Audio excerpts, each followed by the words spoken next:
Politicians across the West are throwing their toys out of the pram, and populations across the West are moving towards the far right because of that fear of demographic decline. What that means is eventually some far rights, a lot of the assumptions that have held the world together for the past 80 years will go out the window. We will no longer be able to guarantee free movements. It will not be easy to ship your goods from your container from China to Nigeria because there'll be pirates along, for example, the Strait of Makala. So the Chinese will have to come out to defend Chinese shipping. Smaller countries in the region, Philippines, for example, afraid to fall under the thumb of China, will probably cry out to America. China will assert its rights to protect its own shipping, and someone will make a mistake. China is building a blue water navy. Right now, the Chinese navy is bigger than the American navy. And then not just that, in terms of shipbuilding, China outbuilds America by 9-1. Yeah. By some measures, China is already a bigger economy than America. When you look at how China has responded to the attempt by Trump to bully, and how quickly America also backtracked when China decided to call their bluff, at least certain elements within American establishment understand that this is not a confrontation, at least from an economic perspective, that they can win in the short run. Trump has called Nigeria a country of particular concern. Mm-hmm. Why is Nigeria all of a sudden? When you look at Trump's ideological or perceived ideological and philosophical underpin, we are not relevant in the scheme of things. He doesn't see us. No, from a Nigerian point of view, I think that this crisis just basically shows what we are. We are not anything. Ever since we were designated a CPC, a general has been killed. Nothing has happened. The way we have reacted to it, the fact that we have basically fallen to pieces. We've all, we've all waxed lyrical about Cardi B's tenure in office and how he's been great. I'm now beginning to question if he's the man for growth. That's not his job. Let's roll back to a Sanusi Lamido Sanusi in office at this particular time. Would he have caught? Let's just think back to him. So the tools that Murphy abused and bastardized was created by Sanusi. And Sanusi knew how to use those tools to achieve his outcomes. Murphy abused them. I think the medical analogy for what we've been through is you have a cancer patient. The cancer patient has tumors all over his body, right? And he gets rushed to the hospital, is like 20 minutes to death, right? And you bring a skilled surgeon. The surgeon operated, took out all the cancers. Exactly, crisis management first. Right, and took out all the cancers. Yeah. And then all of a sudden we're like, you know what, you cancer guy that has just survived, go and run the Olympics. When people say things don't work in Nigeria, I'm like, no, the model that you're using to explain things Nigeria is the problem. It's not that things don't work in Nigeria, your model is just wrong. And your model is an approximation of a reality. If your model doesn't approximate the reality, then it's not really a model and it's not functional. Now imagine what happens to this country if there's a coup tomorrow. Whether it fails or whether it succeeds is irrelevant. If there's a coup, imagine what happens. We're in the worst neighborhood in the world right now, the Sahel.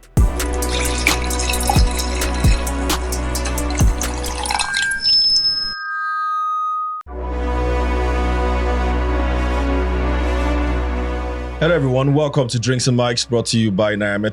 My name is Ugodre, and if you're just watching for the first time, this show goes live every Friday, 6 p.m. And of course, you can watch anytime you like, and it's every week, and we talk macros, markets, and the economy in general. It's a full freaking house today. Yay! Of course, we've got Mr. Andrews back from his sojourn, as you can all see. No Glenn. Did you sorry. Did you bring any Glenn from where you're coming from? I brought something for you. Okay. So no slander for Tunji today at all. No slander for Tunji today at all. Tunji is slander. By the way, we got a gift. Where is that? We got a gift, right? We got a gift from someone. Yeah, let's have that gift. By the way, they gave us a gift on Drinks and Mics. Oh yes. Yes. What? Yeah. Is it chocolates? I don't know what it is. It's not a bribe. Oh, by the way, let's just continue. As you can see to the right of me is none other. If you know him very well, you know he's Udijogbo. This is Mr. Cheta Nwanze. I don't speak vernacular. Mr. Cheta Nwanze. It is the founder and CEO of SBM Intelligence, one of the foremost intelligence companies in Nigeria. They do anything geopolitics. Let me allow you explain yourself. What do you guys do though? Since I'm selling your business and you're not paying me. I'm here. You're not paying me. So we're neutral. We're professional amebos. So we do. I mean, it's, geopolitics, which is in news nowadays. Analysis, market research. Due diligence. The full gamos. Fantastic. So for those who have been following, I guess maybe Tunji and I for a long time, there was a time Tunji, myself, and Cheta used to be on one radio station every day. I think was it on Mondays or Thursdays, and we're discussing Nigeria in general. So it's good to have this sort of combo, and That was somehow 10 years ago. we're all on the same side of the aisle. Was it 10 Was years? it 10 years ago? It was more than 10 years old. Jeez, man, it's a long time. Anyway, we have Sam the Oracle back in the house. Oracle. It's not me, Christian the Oracle, by you guys. So he's the Oracle. Yeah, Sam is wondering why you guys got him the Oracle. I don't know, I'm actually quite Well, scared. he's the Oracle, of course. And soon to be chief. I don't know if I should have said that, but soon to be First of chief. his You name- guys will hear it Yeah, very now. soon. Is Mr. Arnold Dublin-Green. Sir. Thank you, Sir, thank you. Sir, Arnold sir. Thank you, Dublin-Green. thank Sir, you. Arnold Will soon Dublin-Green. be high chief. There is a We don't small know which chief. one This is is a it. small chief. This is But it's going to be a chief. Oh, so Yeah, so we got this. Volcano. So the Yeah. Oh, you know the tradition. Yeah. The walking. okay. So everything. I saw the box. The first one I only saw 2 boxes, and I saw Dele's name on it. And I you was felt going to like- just say, let's not show this. What's this? It's only Dele the game, but this is my own name, so I don't know what's inside. Okay. It suits your jacket. So though. that's It the suits your guys jacket. from what's the name on it again? Yeah. Boxed by Dwini. Is that Yeah. is that Who it? needs? Yeah. Boss by the. Thanks to the guys that don't know who they are. So this is not a commercial, but you know. So since we had, You know that Cheta is telling to open it because He's looking for some nuts, right? Looking for nuts, looking for unfortunately there's no granules inside. Did you know- We I can did manage- that There's too. pistachios. Oh no, I love this. This is fantastic. This is a whiskey. For people who are whiskey lovers, you might you understand what this is, but this is a whiskey set. It has the whiskey stones in it. So for people who like their whiskey neat, instead of Tunji had already seen this. Are you marketing this? I don't know what this is. Just the way You're explaining the thing. The way you're explaining the thing. And it's still wrapped, though, so I'm wondering. For those of you that are listening to it, Whiskey.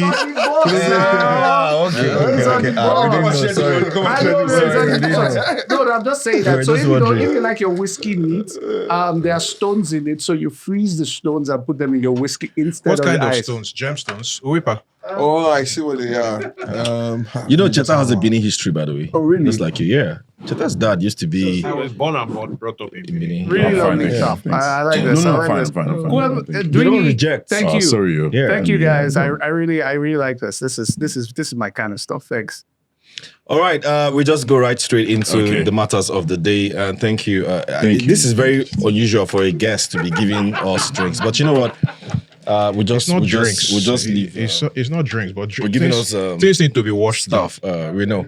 Of course, the youngest in the house usually brings out the whiskey, so we'll just wait for him to be No done. problem. He can bring out the whiskey I for us travel. I here. come back. I should get the sometimes. Sorry, give us yo. the whiskey. Is that jacket now? It's the jacket. Is that by the way. jacket? Yeah, Tunji, where's your Tunji's jacket looking from? all crisp That's your jacket. and all that. Tunji has been around, by the way, but we don't know where he's been to. But I mean, Sam the Oracle, you can notice that there's something around. There's something with Tunji about. There's something about him these days. It's looking very Should I different. say it now? Because I have an And he's announcement. making sure Yeah, he's using want his to left hand to carry the Imagine. left hand.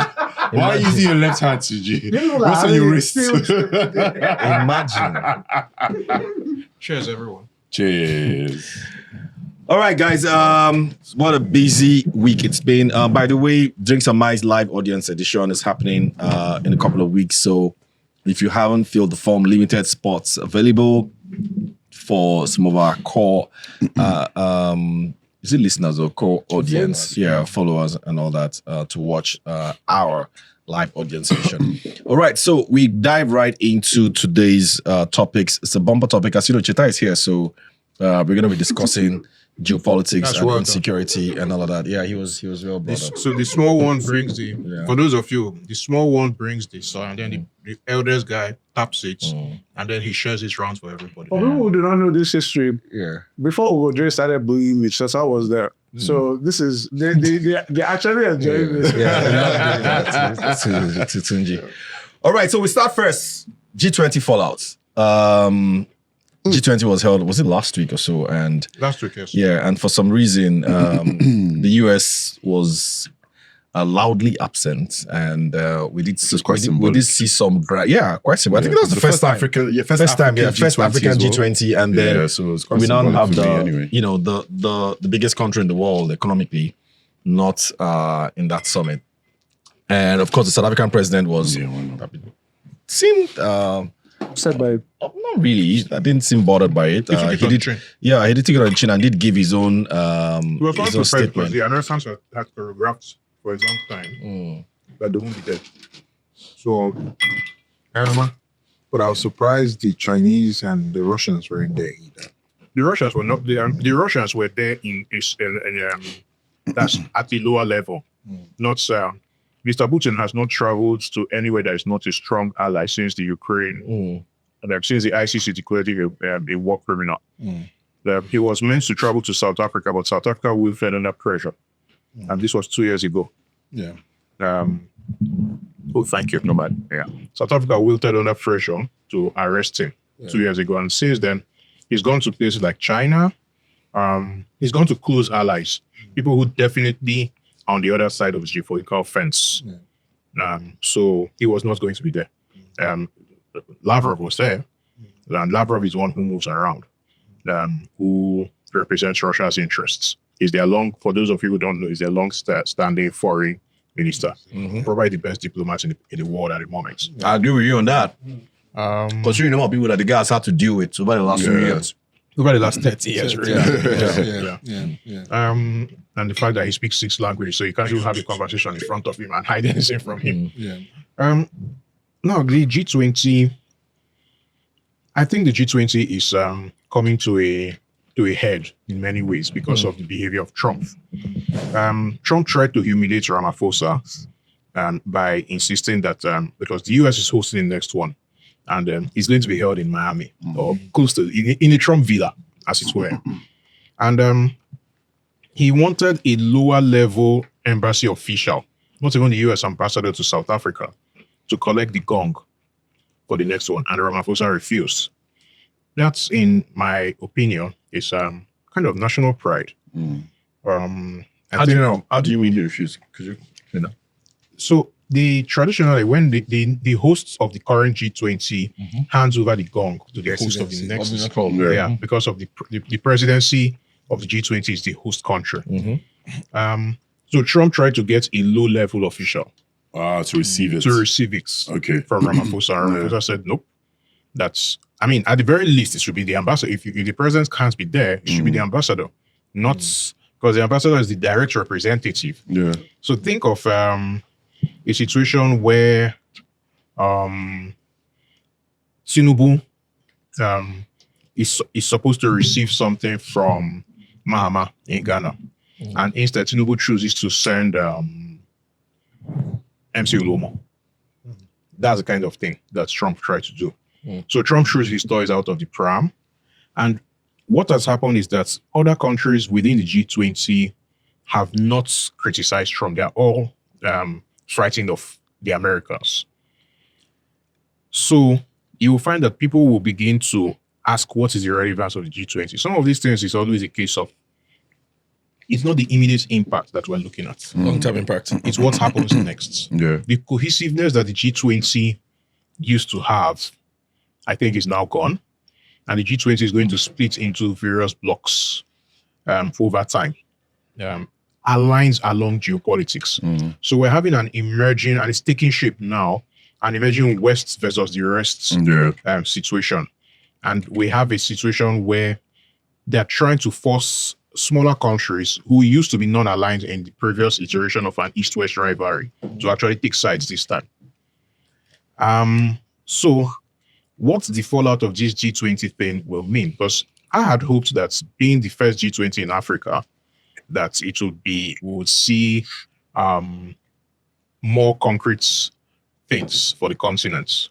That didn't happen. The communique was kind of mealy mouthed and all of that stuff.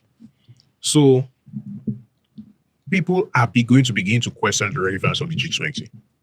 Isn't that how they've been questioning the relevance of the United Nations as well? All because of Trump? Isn't it just short term? Is it just Trump or it's been something before? Well, if we go back 100 years, these are the little things that made something called the League of Nations to eventually fail.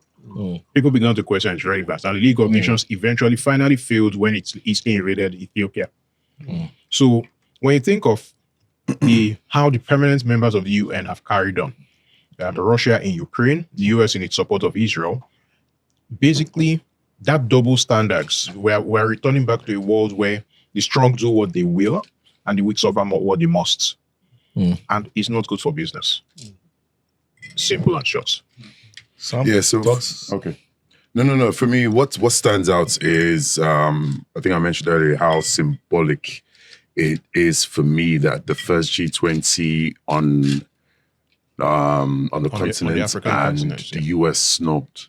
For me, it's also a sign or signal or driving the West versus the rest, right? Especially, there's been this BRICS versus the US or BRICS versus Trump that's been going on for a while. And no other Western country saying or doing anything shows that it is definitely the West versus BRICS. And for me, my question then becomes, what happens next? Because I feel like this is a symbol that something is about to happen. That shifts, whether it's a structural change that we've been seeing with everyone versus the dollar or everyone versus the West. This for me is probably something we'll look back on and say, okay, this is when we knew that things were exaggerated or exacerbated. I think this is the second step in the turning point. The first turning point was Gaza. The war in Gaza. Okay. Yeah, because if you look at, for example, voting patterns in the UN, it has clearly evolved into a West versus the West situation. Yeah. So, what is going to... and it's not a coincidence that all of these things have been happening alongside the rise of China. So we are entering into what's in geopolitics, we call it Thucydides trap. Basically, as a superpower is winning and another is taking its place, the other superpower will throw its toys out of the pram, and at some point there will be a confrontation. Okay. That is where we are. So what do you think the confrontation will look like between? So you're talking about US versus China now, right? Yes. It's going to happen. In what form it will take, I don't know. I would rather it's not a war. I have kids nowadays, so I don't want isn't it happening already? Aren't we in... Well, it's in the middle of a Cold War? The question is because some have said, look, a lot of the rhetoric we're seeing now from Trump and Nigeria is also part of all this Cold War, repositioning and grandstanding. So you're seeing that, okay, you're aligning with the West, you're aligning with the East, more than usual. You're seeing a lot of the stuff China is doing in the north central, even to a degree, Congo of Nigeria. It kind of looks like a lot of the machinery of the Cold War is already being unleashed. It has been there for about 2 years. We're just so it's not about geopolitical stuff generally. It tends to have what we call lagging effects. So shit happens today, and then you don't see it. So I think the best analogy I'll use is the Matrix. Remember the Matrix movie? So if you can slow down the bullet is fired now, but if you are able to see it coming, then you'll be able to dodge. So there's a time lag between when the bullet is fired and when it impacts. So stuff has happened, but we are only beginning to see the effects now. And unfortunately, it's going to keep cascading because the biggest problem really is demographics, which is one of the things that geopolitics studies. The West is in decline demographically, and politicians across the West are throwing their toys out of the pram, and populations across the West are moving towards the far right because of that fear of demographic decline. What that means is eventually some far rights, a lot of the assumptions that have held the world together for the past 80 years will go out the window. We will no longer be able to guarantee free movements. It will not be easy to ship your goods from your container from China to Nigeria because there'll be pirates along, for example, the Strait of Makala. So the Chinese will have to come out to defend Chinese shipping. And it's the Americans who have been defending those straits for a while. Smaller countries in the region, Philippines, for example, afraid to fall under the thumb of China, will probably cry out to America. China will assert its rights to protect its own shipping, and someone will make a mistake. So some of the worst incidents have not started because somebody plans to start. It's because somebody made a miscalculation. So China is building a blue water navy. Right now, the Chinese Navy is bigger than the American Navy. In terms of size, in terms of absolute number of ships, in terms of, and then not just that, in terms of shipbuilding, China outbuilds America by 9-1. Yeah. Wow. So the Chinese have already gotten to a point where they can no longer hide their strengths. So it's the classic Thucydides trap. By some measures, China is already a bigger economy than America. By some measures, so America being the top dog, or having been the top dog for a while, is beginning to throw its toys out of the pram. Look at, for example, what they try to do with chips. It's backfired spectacularly, and everybody has seen it backfire. So that's look at what's happened recently with the Dutch. The Dutch seized that Chinese company, Nexperian, as a result of pressure from America. That was clear to everybody. But the Dutch eventually had to cave when reality hits them in the face. So the American establishment, not necessarily Donald Trump, he's just a figurehead for the American establishment, will be looking for ways to cut down China, but it's too late. So eventually there will be a confrontation. What form the confrontation will take, I don't know. But isn't it too late for a confrontation? So isn't there It's never too late for a confrontation. Isn't there a path for an unstable equilibrium where you have two dominant powers with different spheres of influence? No. You're talking of concept of Europe. How did that end? It ended in the First World War. Yeah. Unfortunately, history does not give us a situation where there are two big guys on the table. There may be two big guys for a while, but there will always be tension between them, and eventually there will be a clash. Yeah, the rhetoric from America has always been China, us versus China.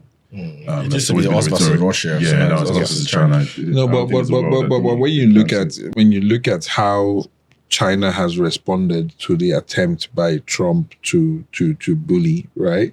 I think, and how quickly America also backtracked when China decided to call their bluff. For me, it's a sign that at least certain elements within American establishment understand that this is not a confrontation, at least from an economic perspective, that they can win in the short run. I'm not sure it's even just they can win. There's also a large part of pragmatism from the Chinese side. So it's a case where we need to stand our ground, but we don't necessarily want confrontation. It's not like we will run from it, but I mean, we will not aggravate it. So the Chinese are actively trying to ensure that there's no confrontation. Well, the US, I think I differ slightly, right? Because I look at the classic response that China had during the 2018 first Trump iteration, and I compare it to the response that China has now. It is quite, and also what China has done to ensure some level of self-sufficiency across key industries of dominance, right? It is quite clear that China was preparing for this moment, right? After Trump won, they started to prepare. Yeah, they were preparing for this moment. So they are much better prepared. They are a lot more resilient than, and even I don't even think, I mean, the American establishment understood, but China's dominance of rare earths, for example, and the impact that had on the military-industrial complex and the ability to produce high-end precision missiles, it was very evident quite quickly as soon as China started to apply those pressures.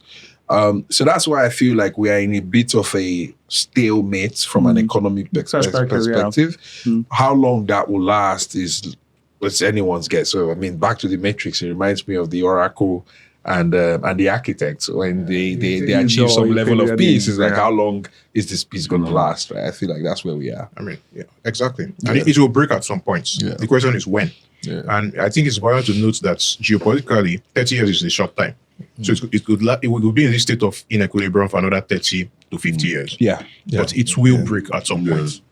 Okay, so let's sort of dovetail to Nigeria now, and what this all means. What is in Nigeria? Yeah, what this all means for Nigeria. I mean, you're seeing. I think it was during the week we heard news of some modern governors coming and saying like, there should be a ban on mining, and we all know that is essentially where I don't know it's whether it's called allegedly you tell us where the Chinese have very strong hand in Nigeria. So they want that ban to happen.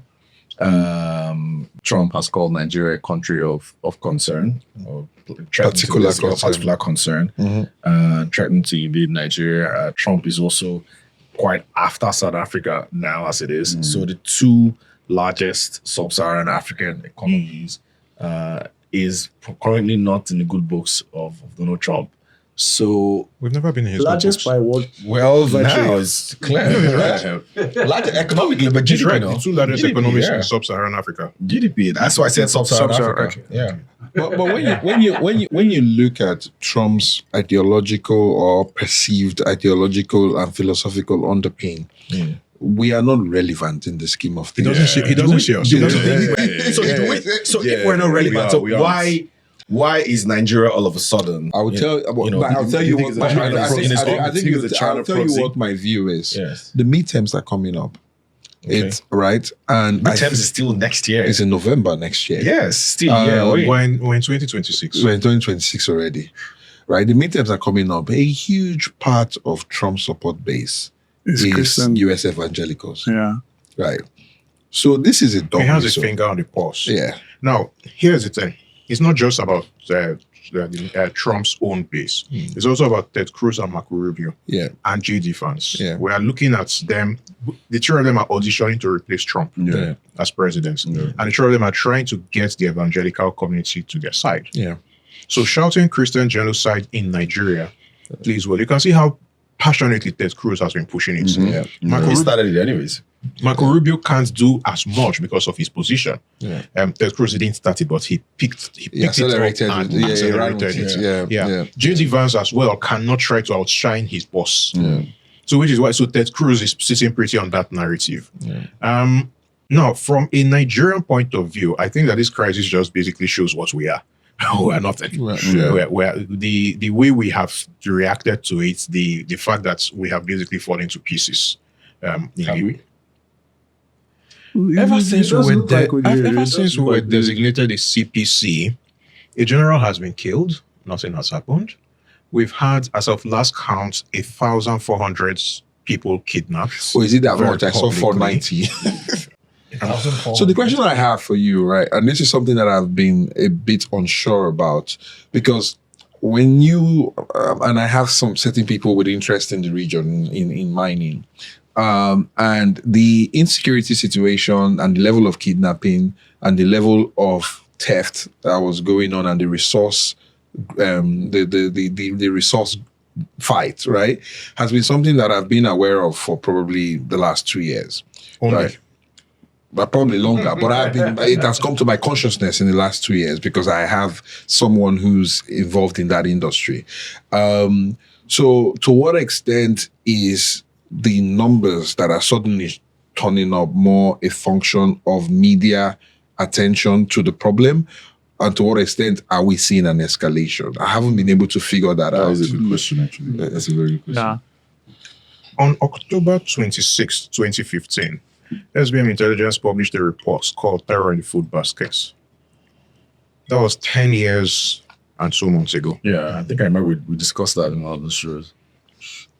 And we were called all sorts of names. I did a field trip in 2014 in Kogi State, and in a place called Odabo. I saw Chinese guys paying a community 100,000 Naira to help them get coal. Power. A truck. So, and Odabo is one of those places that coal is very easy to get. They were literally picking it up from the ground. This is not hearsay. I saw it. Now, for you to understand how well established the Chinese are in various parts of Nigeria, there was a time myself and one of my colleagues, Stanley, at least Tunji knows Stanley. We were in Sokoto, and we were having lunch, and there were 4 Chinese guys on the next table to us, and we were having a conversation. And we suddenly realized that we were at least understanding what they were saying. They were not speaking in Mandarin, but they were not speaking in English either. What language was that? Hausa. They were speaking in Hausa. American there's 4 Chinese guys were speaking among themselves in Hausa. Yeah. An American diplomat once told me, so a delegation was coming from Washington to Mali. And because he spoke French, so none of the delegation spoke French. Again, because one of the problems with the West generally now is that their diplomacy seems to be all over the place.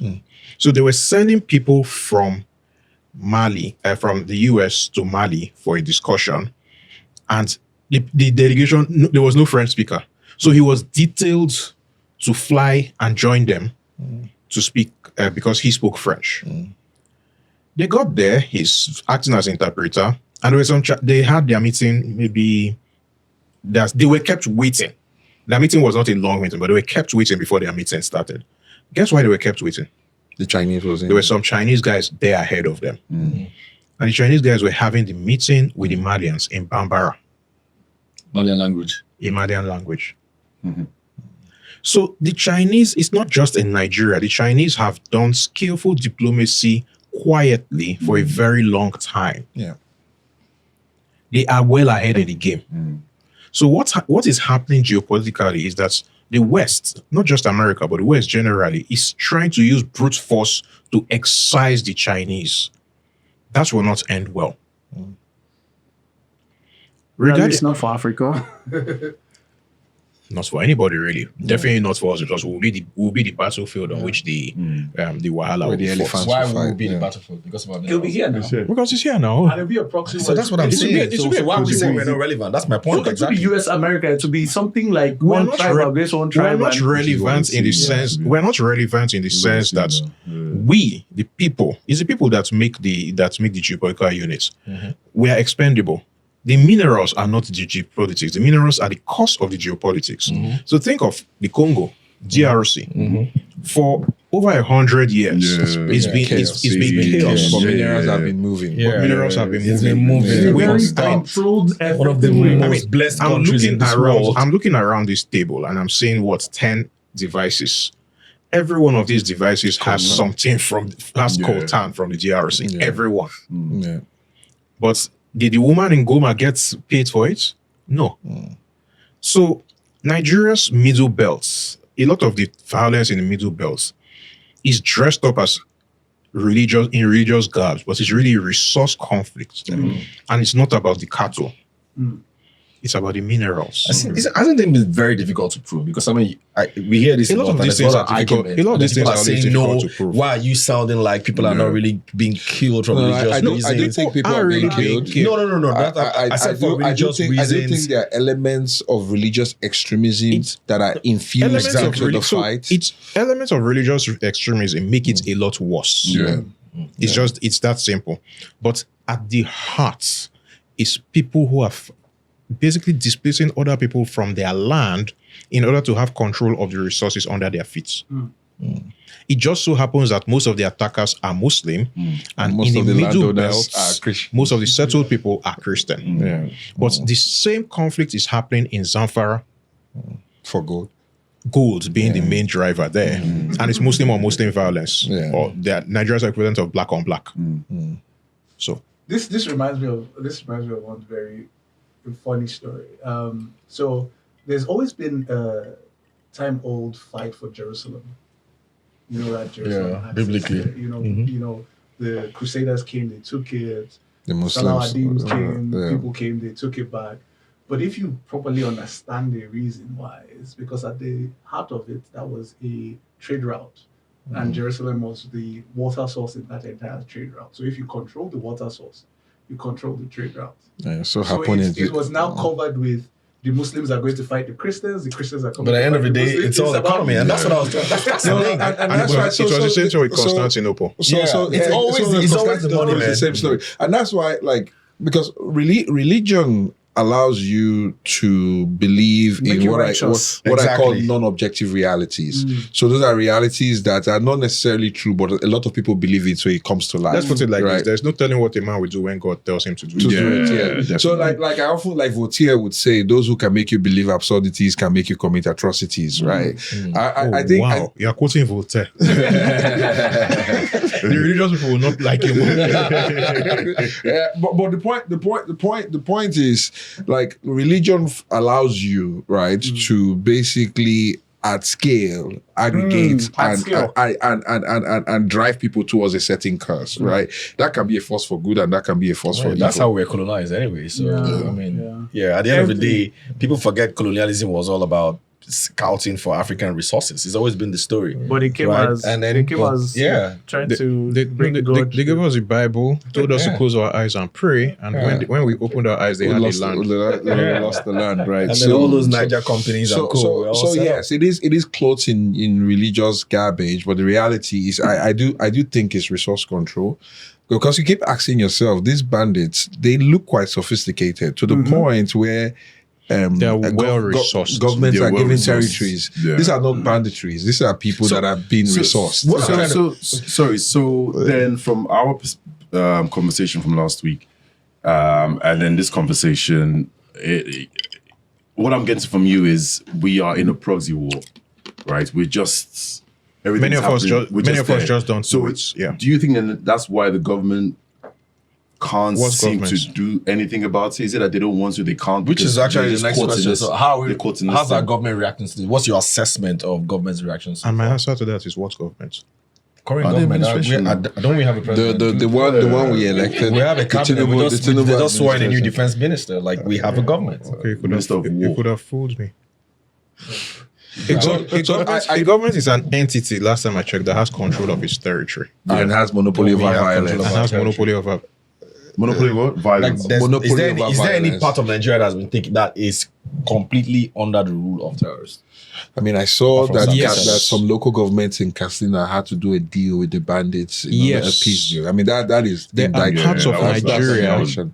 that are under the control of non-state actors. I'm just using the polite term for them.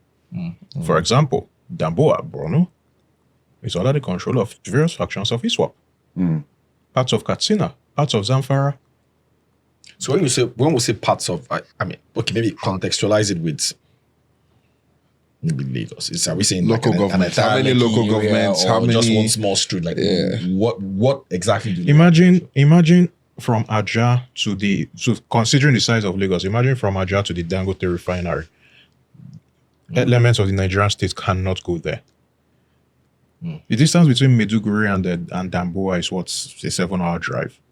The Nigerian state. I mean, the last time the Nigerian states tried to go there, we ended up with a desk general, and we haven't done anything about it. Yeah, that was huge. That general, that was huge. We haven't. Yeah, that was. So the question then becomes: is it that we can't do anything about it, or we've just accepted the reality that we can't do anything? So if we about know it? this is an underlying economic fight, why can't we fix that? Because the Why does it keep fundamental happening? problem of Nigeria and countries like Nigeria, which is your garden variety African country, is that the country is not legitimate in the eyes of its citizens in the first place. No. No, it's not. That's deep. We have Yeah. a problem of state legitimacy in this part of the world.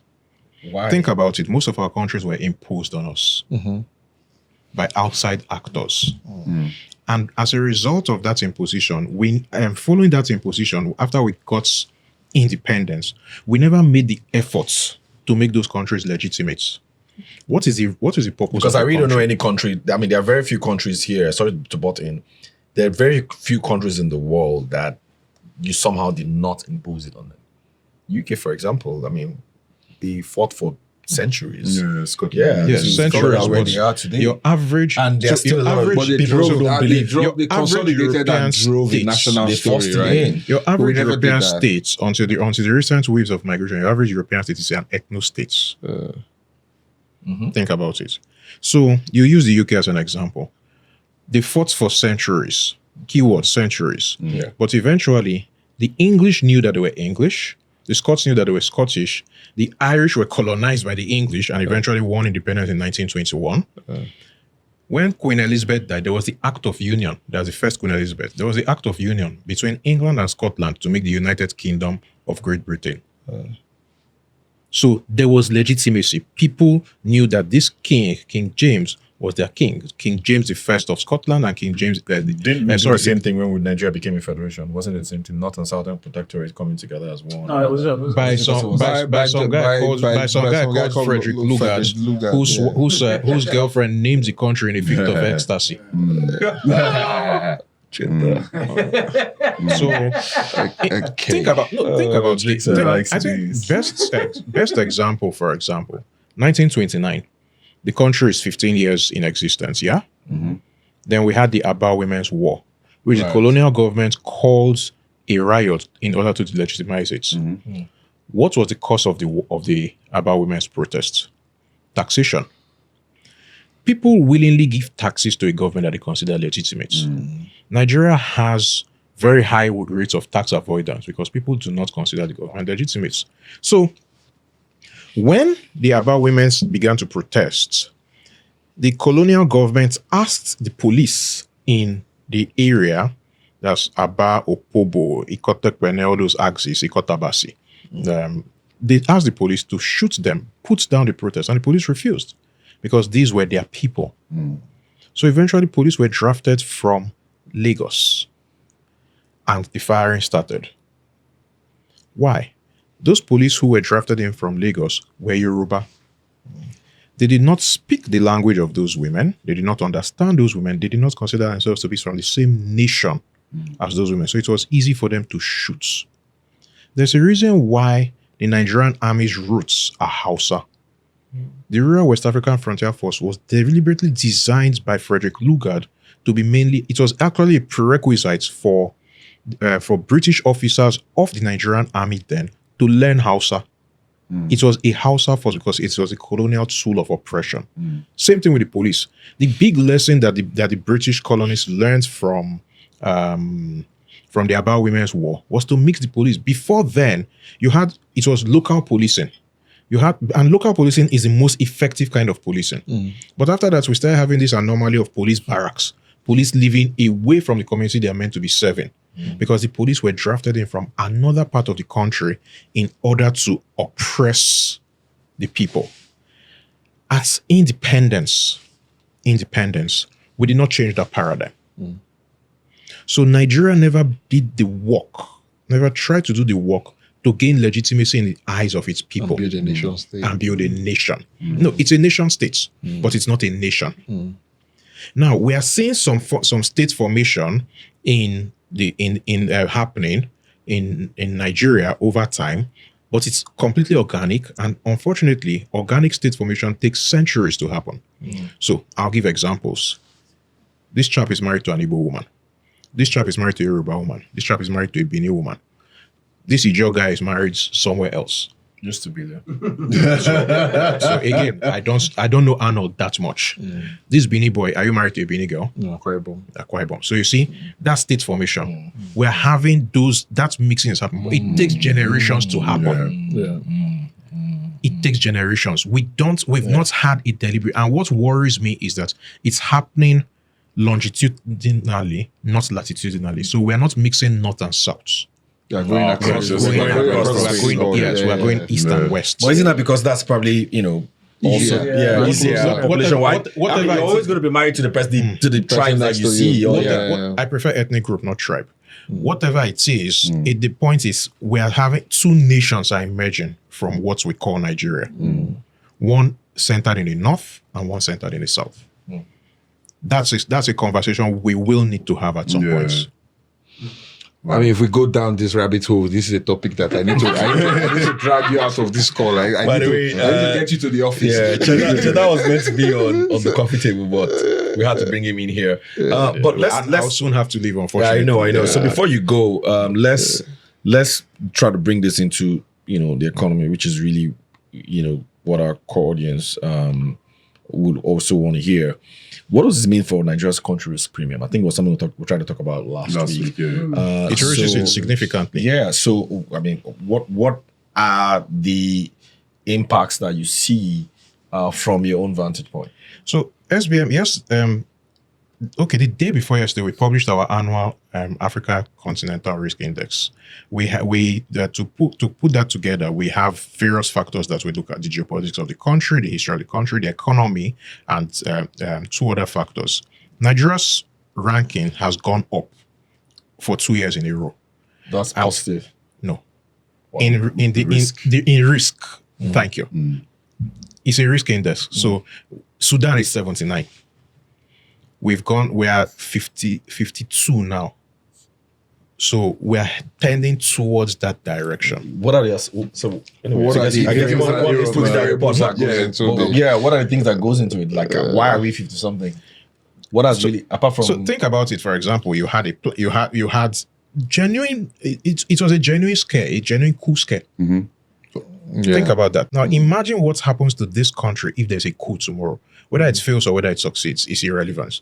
If there's a coup, imagine what happens. Now consider, so one of the things that is, we're in the worst neighborhood in the world right now, the Sahel is the worst neighborhood. And think of, we just saw a coup in Guinea-Bissau. I was in Guinea-Bissau a few months ago and I could see the coup coming because the government was, so I went into Guinea-Bissau by road from Ziguinchor to Bissau. It's 147 kilometers. It took 7 hours. Wow. Now, is that not a problem in Nigeria? Can Because you? in Nigeria, that would be like 2 days. Infrastructure? Is it No. roadblocks? Is it what is it? What There caused was that? no road. Okay. The road had completely collapsed. Okay. So essentially, what it meant is that we're going at 20 kilometers per hour. For 145, yeah. Yeah. Okay, 145,000. Just at this 145. Is that what it that's says? very short. I thought you said Yeah. 145,000. Just- Should be able to do that in just- 20 Yeah, that's minutes, like, Just a few days ago, it took me 3 hours to drive from Onitsha to Benin. Just a few days ago. And it's not rainy season.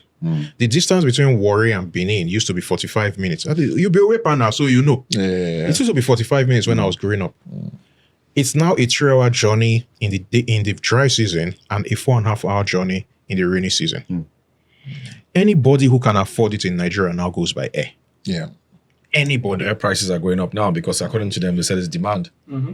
Of Demand is driving course, prices it's up. demand. That's what they I just said. couldn't get flights Yeah. when I was going to Benin. Like Yeah. I had to pay through the nose for it. Demand. But the question I have for you, from an investment perspective, because I always struggle with building geopolitical risk into my investment process because it's a tail risk event. Thanks for introducing me to a new client. You're welcome. So you're being paid. So I'm glad that I came. So because I always struggle with it because those are tail risk events, but I know that operating within the context of Nigeria means that your tails are fat, right? And you need to then you kind of have a narrow base of outcome. But the problem is you can't deploy, it's very difficult, and Nigeria doesn't give you the hedging tools, right, that allow you to manage tail risk effectively, right? How do you operate within a Nigerian investment management process, building in this geopolitical risks? I'll try to answer as best as I can without having to invoice you.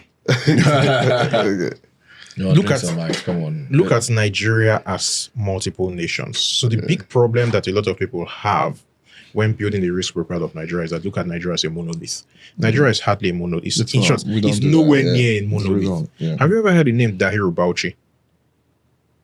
I mean, Dahiru, yes, Bauchi, yes, separately, but not together. He died last week. Okay. Who is he? And 400,000 people at the minimum attended his funeral. Who is he? He was one of the biggest sheikhs in northern Nigeria. Oh, yeah. I remember now. Him dying is kind of like Enoch Adeboye dying. I remember. And people don't hear I about remember it. now. Yeah. So I think my point about Nigeria not being a nation Yeah. has been made. Yeah. Yeah. Have you ever heard the name Kabiru Gombe? Or Balalau? There's no northern politician who will not go to meet these two chaps if they're serious about getting votes. So when you're building a risk profile for Nigeria, one of the things that you will have to do And this is where we'll have a discussion after I'll get your number from Ugo, because I have a client that And all the people that are watching, I want your number. Yeah. And One of we'll the get things our that's that we can discuss the cost. In short, Do I like my Igbo brother? let's talk about how we can make you a Finish your marketer. points. So you have to build separate risk profiles for the various parts of Nigeria. Yeah. It's just that simple. If you are coming and saying, But if you're investing portfolio inflows, how do you do that? Like you're not. There's a different profile for somebody who is investing. who is doing FDI? No, so there's the exposure. There's the exposure of the portfolio to the different. Yes. So the geographies that drive your return, you can Yeah. do that mapping. But the problem is that you cannot eliminate the sovereign risk, right? Yeah, you can't eliminate the sovereign risk, Yeah. But can you assume shocks on each portfolio company? Yeah, but how do you? So the problem is that Presco, like, for example, like, they like have- I feel like if I talk to this guy for too long, I'll just be paralyzed, and that's my risk, right? Because then I a part of our job is that a part of our job as geopolitical risk analysts is that we actually have to try to think through possible solutions. Exactly. yeah, I know. Solutions that So we scare you. rely on you, right? We scare you in order to give possible solutions so you can pay us for the so possible here's my challenge, solutions. right? Because for me as an investor, I don't need things to be good to make money. In short, you people like things bad. So I need things to be directionally positive. Yes. Can be coming from really bad to just okay. Yeah. Right. I mean, so the question is that I care more about the second derivative than I care about I care more about the direction of change than I care about change in itself. Right. So it's how I build that into my process. I've really struggled with political risk management in Nigeria. Yes. And it's just something that I just accept in the portfolio and put it in the unknown category. And that's the part that really scares me. Right. So let me ask you: Do you envisage before you go? I know your Yeah, this is an interesting conversation. Yeah, We'll follow that's up. why I have Cheta here. But for Cheta leaves the country pretty soon, and only God knows when. To bring him into the country, you have to buy a ticket for him. This man, you see, We'll go buy ticket. We'll go buy for ticket. no worry. This January is coming. It's coming in January. This is counting. I like So, do you foresee, any rate cuts pretty soon? Well, I mean, sorry, I shouldn't say rate cut. I mean, do you foresee any reduction in Nigeria's credit rating? Credit, all these things, yeah, all our ratings, whether it's credit, whatever, That's from probably all these where rating we'll bodies. diverge. Do you see that happening? No. No. I think it will remain stable for a while and then possibly even go up Positively, positively. sure. Not even with all the security. Even So with all the he's security. more pragmatic than I thought. I like you. Interesting. So All right, that would have been your buy, sell, or hold. So, guys, thanks for having Cheta in the house today. Good conversation. I appreciate him. Thank you. To keep Cheta here today, I know how many fights I had just to pass to him. We see you. By the way, we're having But this is very relevant because at the moment I'm obviously trying to go through the portfolio, trying to go through stuff, and one of the things I wrote on my desk is that I needed somebody to speak to on security and politics. you have him here already. See, last week we spoke about. I have it on my desk. I wrote it down. we'll have that discussion. You have him here already. Yeah, we'll have that discussion. So, by the way, we're having our Nigerian Investor Fair in January, and it's going to have a lot of people in the room talking investments and all. It's going to be a landmark, and we're going to try and fly Cheta in as well. I'll be So happy that to you can come. give I us- mean, it's basically like I said, I outlook hate for the the cold. and So Drinks and it's- Mics, of course, it's has my, its so own my wife special. works outside because so my wife works out there because of the nature of what I do. I'm flexible. So and then my son, whom this one used to carry before, but he's now as tall as me. So I've been is now your told. height. So I've been told that your boy is getting to an age he needs his father. And I was told in no uncertain terms, which is why I'm beginning to stay out more to be with. And I get it. We'll put Jackpot very soon, though, but it's okay. No, once he goes to university, I don't like the cold. I'll keep saying it. Where are you based, UK? Yeah. Okay. I'm based in Lagos. I go there. I guess. Where about? Milton Keynes. That's exactly. Yeah. I'm in Chelmsford. Oh, Chelmsford. Okay. So All right, guys, we'll be right back. All right, welcome back, everyone. This is Drinks and Mics, brought to you by Naira Metrics. Of course, we just had Cheta in the house. So if you missed that section of the show, you might want to go back and watch it again. But the full gang is in the house. We're here once together like this once every month. Breaking down the Nigerian economy in ways that that sort of makes things very easy for you to understand. Did I tell Sam that somebody actually held a meeting with me? He actually sought me out to have a meeting, and the core conversation in that meeting was, I need to meet Sam. No, He was hoping that Sam would show up. So you teleport Sam to come. No, he's probably thinking, okay, I go around, this drink I might during the day we just go around together. No, because that I think I was having this conversation with my wife. I'm like, I think Drinks and Mike has been good for the business. Whether it's been good for me, I'm not sure, because I get ambushed all the time. I want to talk about your views. And the problem is, like, I mean, I don't want, like, I walk into a place and somebody walks up to me and was like, you want to be anonymous, right? And I've always lived my life completely under the radar.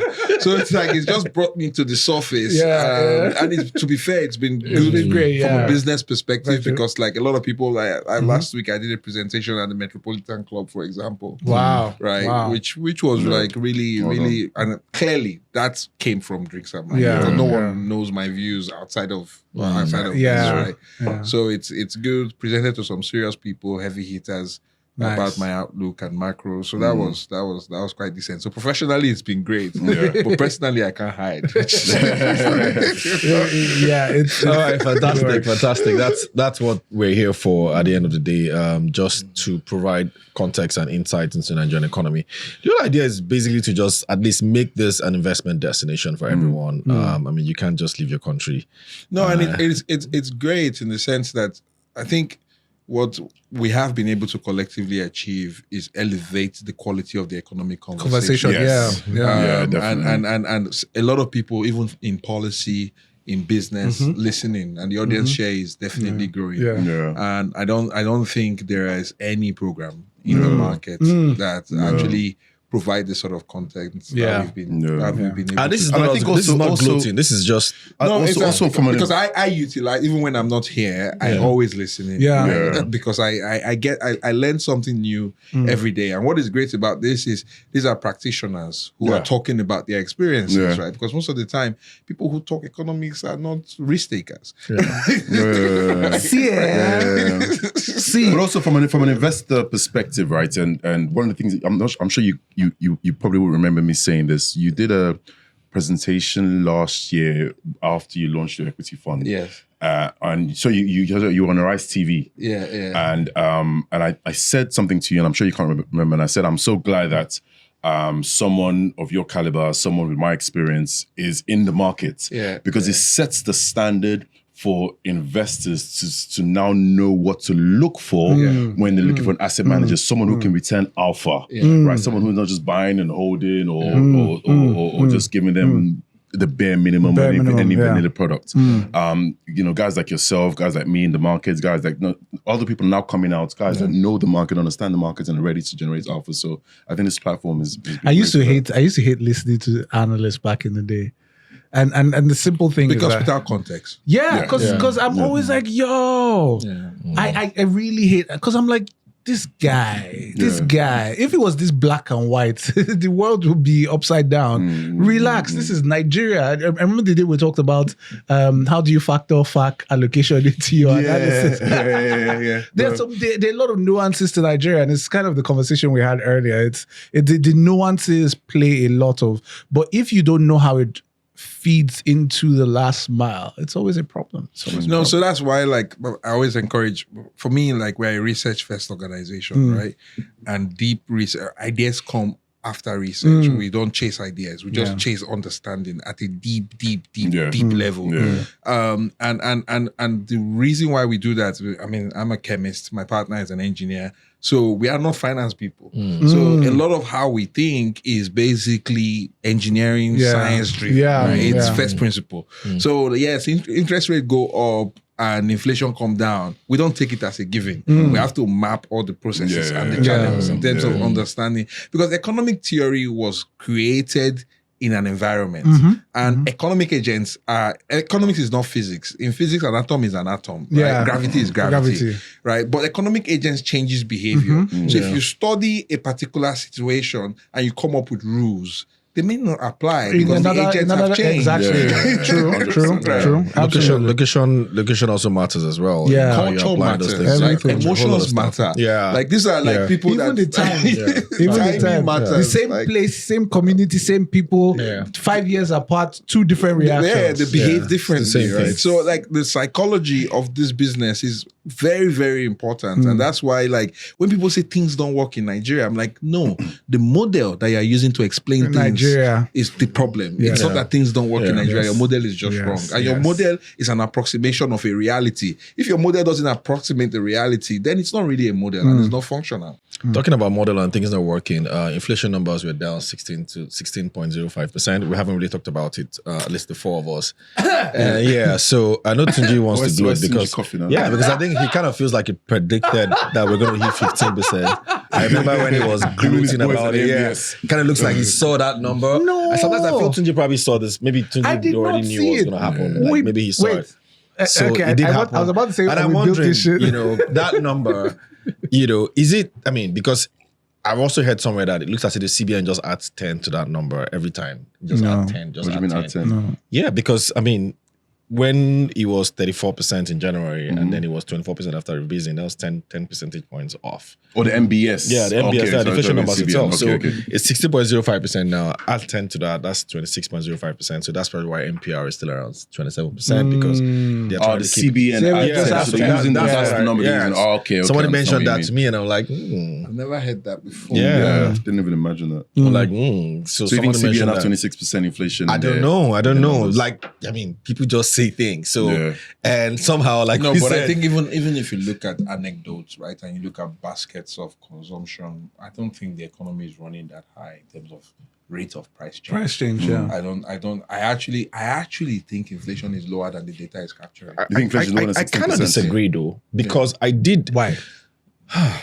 So, Just from looking at your world. Sorry. No, Just listen, looking at my your- word is a small portion of that Yeah. basket, right? But I'm sorry, let me let you finish. no, go on. No, my word is a small portion of that basket. But when you look at, because like we're now lapping very favorable base effects, harvest season, we're in disinflation. Yeah. Right. Core inflation is trending lower. Yeah. Right. You look at things like food consumption. Actually, we're in significant level of disinflation for rice, for bread. Right. Electricity prices are reasonably stable. Petrol prices are actually Stable. relatively stable. The currency is strengthening, and also some of the work that we've done is to understand the currency pass-through effect on inflation. So we think, right, that the currency alone explains 40% of inflationary pressure. Yeah. And then money supply explains to about 25% of inflationary pressure. And of that money supply, currency effect on money supply is about 5% of that. So I think close to 50% of inflation is driven by the exchange rate. And the exchange rate has strengthened over the reference period. So, which to me suggests that actually the core inflationary portion of the inflation basket is decelerating as opposed to So much that, the disinflation data as is well. also saying food inflation is actually negative. Yeah. Which is This is a seasonal which is thing, what I right? find hard to believe. I really find food inflation is because negative? food prices Tunji, food prices. There are How a lot much of did you food buy prices. rice a year ago? Hold on, the number of food prices this month that is higher than it was a month ago. No, there are some this that month have you're saying reduced. December. It's always Inflation, year-on-year so now. typically inflation it's year-on-year. numbers, It's year-on-year inflation now. wait now. This is Inflation October. that we have right now is for the previous October. month. Yeah. Now this is the significant thing because I know This is I reality. personally this is something I did in my previous life. I went out with field agents for the MBS to collect data in the markets. So I know how this thing works. If there is no significant spike in prices, which of course there's not been for the last maybe 3, 4, 5 months, what it will mean is that food inflation will tend to zero and might even go negative because obviously there's no shift in prices. And of course, the market people too are not trying to increase prices. It's just a factor of thing because the more they increase prices, the less sales they make. It's just a natural factor. They want to sell more. So now in December is a different conversation. Yeah, because you are now because what is happening? Because September and October were harvest months. Yes. Right? So we are now living, and obviously demand because we don't have proper storage infrastructure. Yes. Right. Everything has to go. So everything has to go. Yeah. So I actually think that we've seen disinflation, Inflation, not even decelerating inflation in food in September and October. But for November and December, I think it should pick up. I don't know if it is still like that, right? I went to school in Lasso. If you know where they call Yanoba. Yanoba has it's a market slash, it used to be, because I've not been there in a while, it used to be a market slash park. Now Yanoba at this time of the year has heaps of oranges where the market people cannot take it home. So they just put it in this large square on the floor. They just kind of segment it and they heap it into like a pyramid. They sell part of it and a large part of it goes bad. So this factor of everything must go starts to happen just before you enter December. So you start to have this discounts. You start to have them because at when it was still fresh, they were selling maybe 3 for 10 naira or something like that. Now that it's going bad, they now want it to move. So they're like, would you take 10 for 10 naira? So people are buying more. So of course this inflation is going to happen. And this is a traditional thing. It's not new to this year. It's happened historically in Nigeria. Right? So yes, it goes back to normal. Yes. So I think you will normalize.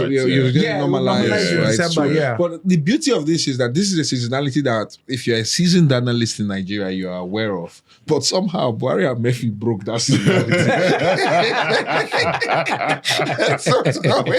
When they were around, like the seasonality disappeared. No Buhari and Murphy slander here. No, there shall never be a time where there will never be a Murphy slander. So why then did the CBN not call rates? I mean, because I think I heard you want Sam. You sort of found reason why they didn't cut rates. Tunji, I never heard your opinion yet. Arnold and I sort of pushed for 200 basis point rate cut. It didn't happen. So just want to catch both of your opinions. To be fair, I expected a rate cut. Okay. I didn't expect a very aggressive one. Largely because our exchange rate strategy is still it's changing because we are seeing NNPC remittance that is accelerating. I mean, we've gone from almost 5 million a month of remittances. As of September, we are now at 690 million, right? So that's why the reserves have basically been expanding. And there were also significant levels of rollovers, bilateral rollovers with the CBN on the swaps, right? And those swaps, I mean, you needed to be able to offer attractive prices in order to keep that. Otherwise, you'd have seen a drain in your reserve. So I think that focus on the impact of the exchange rate on inflation still drives the thinking of the CBN. And as such, they don't want to reduce rates too quickly until the disinflationary pressure properly sets in. So that's one. And then the second element of it is there are some statistical anomalies from the new series, right, where December inflation, right, spikes, right? Because I think the base is like 80 something. So January inflation was like 11%. So if you, I don't know how they would model it out, but there's a very good chance that you might see inflation in December come out at 30% plus. It's statistical, right? But the markets or foreign investors may or may not react to it. I don't expect them to. So that's true. MBS massages a little bit. I think they should come up with a methodology that's smoothing it out, right? That is credible because it's like you are trading at 416, then all of a sudden you get a series. Because I think November inflation will probably be sub 15, right? And then you then have this December inflation that then comes at that. And sub 15. Okay. I think November inflation. So the third part is also, I think the fiscal, the monetary authorities want to be clear around the fiscal direction around election year, right? Because obviously if the election year comes, increased liquidity can also money supply drives inflation. So when the budget comes out, I think I saw some headline around budget. I don't think it's been properly fleshed out on Bloomberg this morning about 50.7 trillion revenue targets. So I think having that data set in terms of how much the government is going to spend is also going to help you moderate your disinflationary trend.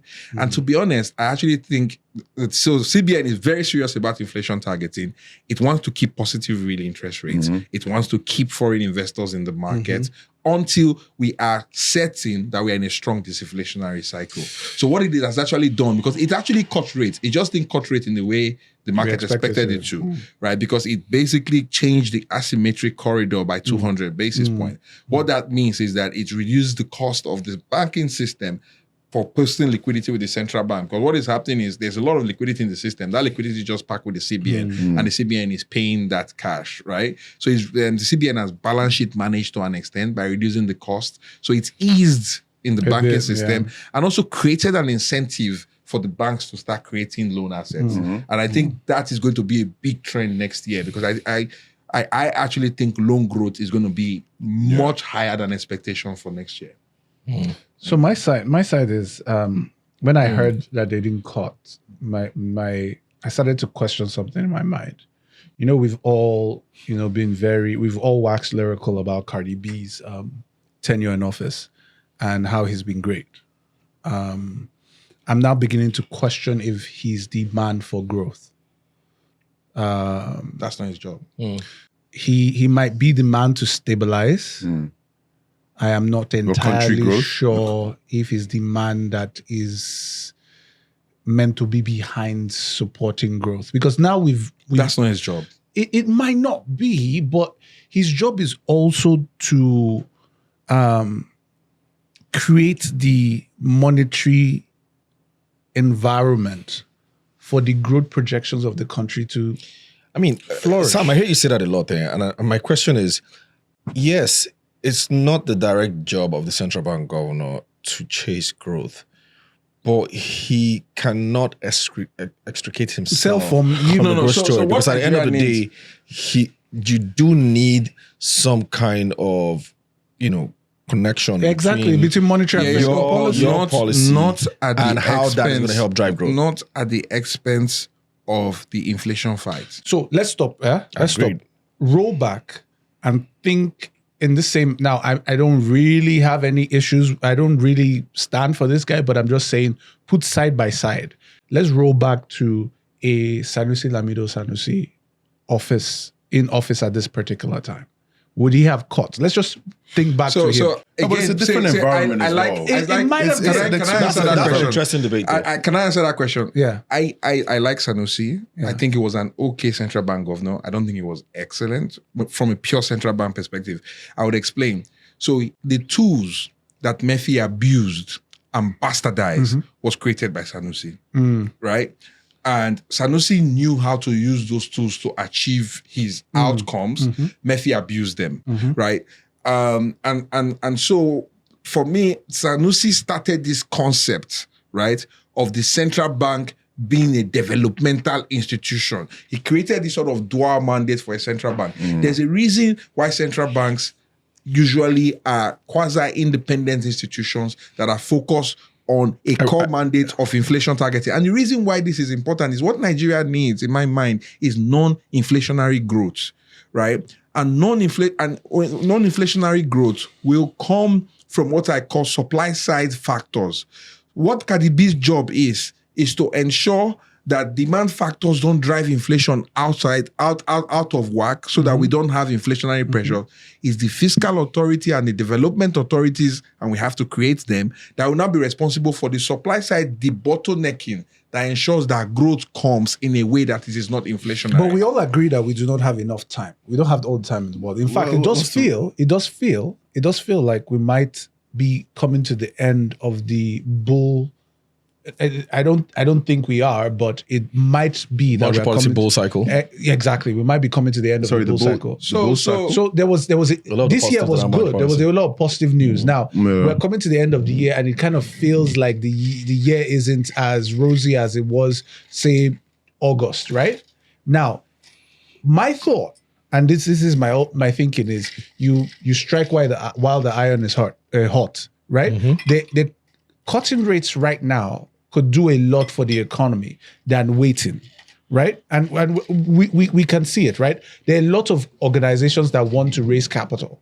There are a lot of organizations that are ready to invest. If they wait a couple of quarters, what changes? That's the point, right? I do agree that we can wait a couple of quarters, but who knows what will happen in those couple of quarters? No, but again, But today is all we have. So this is what. So for me, I don't see what the rush is. Right? I think the medical analogy for what we've been through is. You have a cancer patient. The cancer patient has tumors all over his body, right? And he gets rushed to the hospital, is like 20 minutes to death, right? And you bring a skilled surgeon. The surgeon operated, took out all the cancers. Exactly, right? crisis management first. Right, and took out all the cancers. Yeah. And then all of a sudden we're like, you know what? You cancer guy that has just survived, go and run the Olympics. Well, no, that's a far cry. That's a far cry. So we are now in the process. So now that the cancer patient is stable, we will now say, okay, this guy needs nutrition. This guy needs to improve his muscle strength. This guy needs, and this is what I call, and I've said this word a lot of times, we need to kickstart a growth investment cycle. Yes. Monetary policy is a blunt tool to drive economic growth, which is why I always say it is not Cardi B's job. What is the sharper tool? You know, fiscal policy. Sorry. You know what? What Nigeria needs to create is the equivalent of BNDES in Brazil, the equivalent of KFW in Germany post World War II, the equivalent of the Blue House in South Korea. I would agree with you, Sam. I would agree with you if we didn't have a CBN that its construct, it's not just monetary policy, but they also regulate banks. Who are the major drivers of capital movement in the country? Whether you like banks it or are not, going to lend. I can be the drivers. With this change in this corridor, with this change on a piece of paper. So because I'm trying to take you back to why Sanusi did use those tools that you're talking about. Because at some point, if I could recall, even going back to Soludo days, when they managed to bring inflation numbers down, single digits, we had built large reserves. The next thing was, okay, where is the growth going to come from? How do you then mop money from a largely informal economy and then push that money into the formal economy, into areas of the economy that you needed to drive growth? And so that was that first wave of bank capitalization that happened. And of course, bank lend, but we all know how banks they lend money. Recklessly. But there was some decent assets that came through MTN and those that go to and which were foreign money, by the way. Of course, I mean, they still tapped into the local bond market at the time, or debt market at the time. In fact, that's even when all these syndicated loans started, right? And then when Sanusi, after that collapse and all that, we had to, one way or the other, engineer growth because there was nobody lending. Banks were essentially underwater. Most of them had been nationalized by AMCON. And then you had to find a way to still inject some kind of funding into the economy. So that was the role of a lot of those developmental aspect of what the central bank was doing during Sanusi. I agree. So let me ask you, it should be done, but it shouldn't be, in my opinion, it shouldn't be done by the central bank. The central bank has to be super narrow. They can't even do it now because they don't have the leeway to do it. Yeah, they don't have the leeway. It was overdone under Murphy, 4-5 trillion. Now, everybody it was overdone under Murphy. And like we all say, a lot of that money is still out there. And that money still needs to be mopped up. And that's what is causing the money supply. That's why you're seeing all this recapitalization move. I actually suspect that they might actually get banks to even increase recapitalization. I suspect that might happen. Again? I suspect.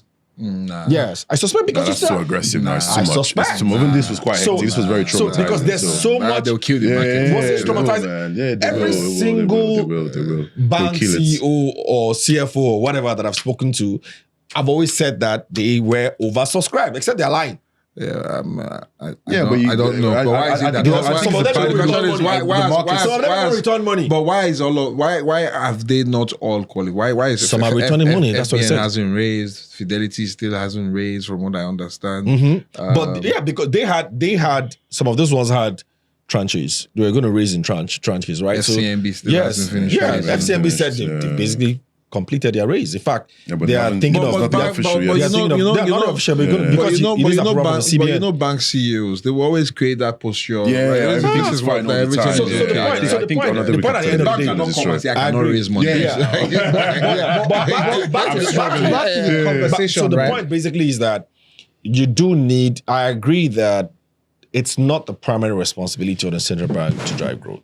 That is for sure. But they do play a major role, and that's because they also regulate banks. By proxy. So again, They do. here is where I differ from you. I think what drives economic growth, right, is economic reality, right? How do you mean? So what I mean by that is it was impossible, and we saw that despite the best efforts of Sanusi and despite the best and corrupt efforts of Murphy, right? Allegedly. Whatever. So we saw convicted. we saw that despite their best effort, the banks didn't turn on the taps, and the reason is very simple. Point one is you were paying the banks to basically bet against the country. Number two, you had fixed income yields that was relatively high where they took no capital charge, and then you had an economy that just didn't have capital opportunities to deploy capital at scale into. As a bank manager, what do? You end your, returns even got crushed. And you saw that in the numbers. Return ROEs went from like 30s for GTB to sub 20. And the bank still didn't lend. Because number one, the risk environment didn't make sense. They would rather just build their securities portfolio. With this line of argument, Sam. Yeah. And we were here with, was it Larry?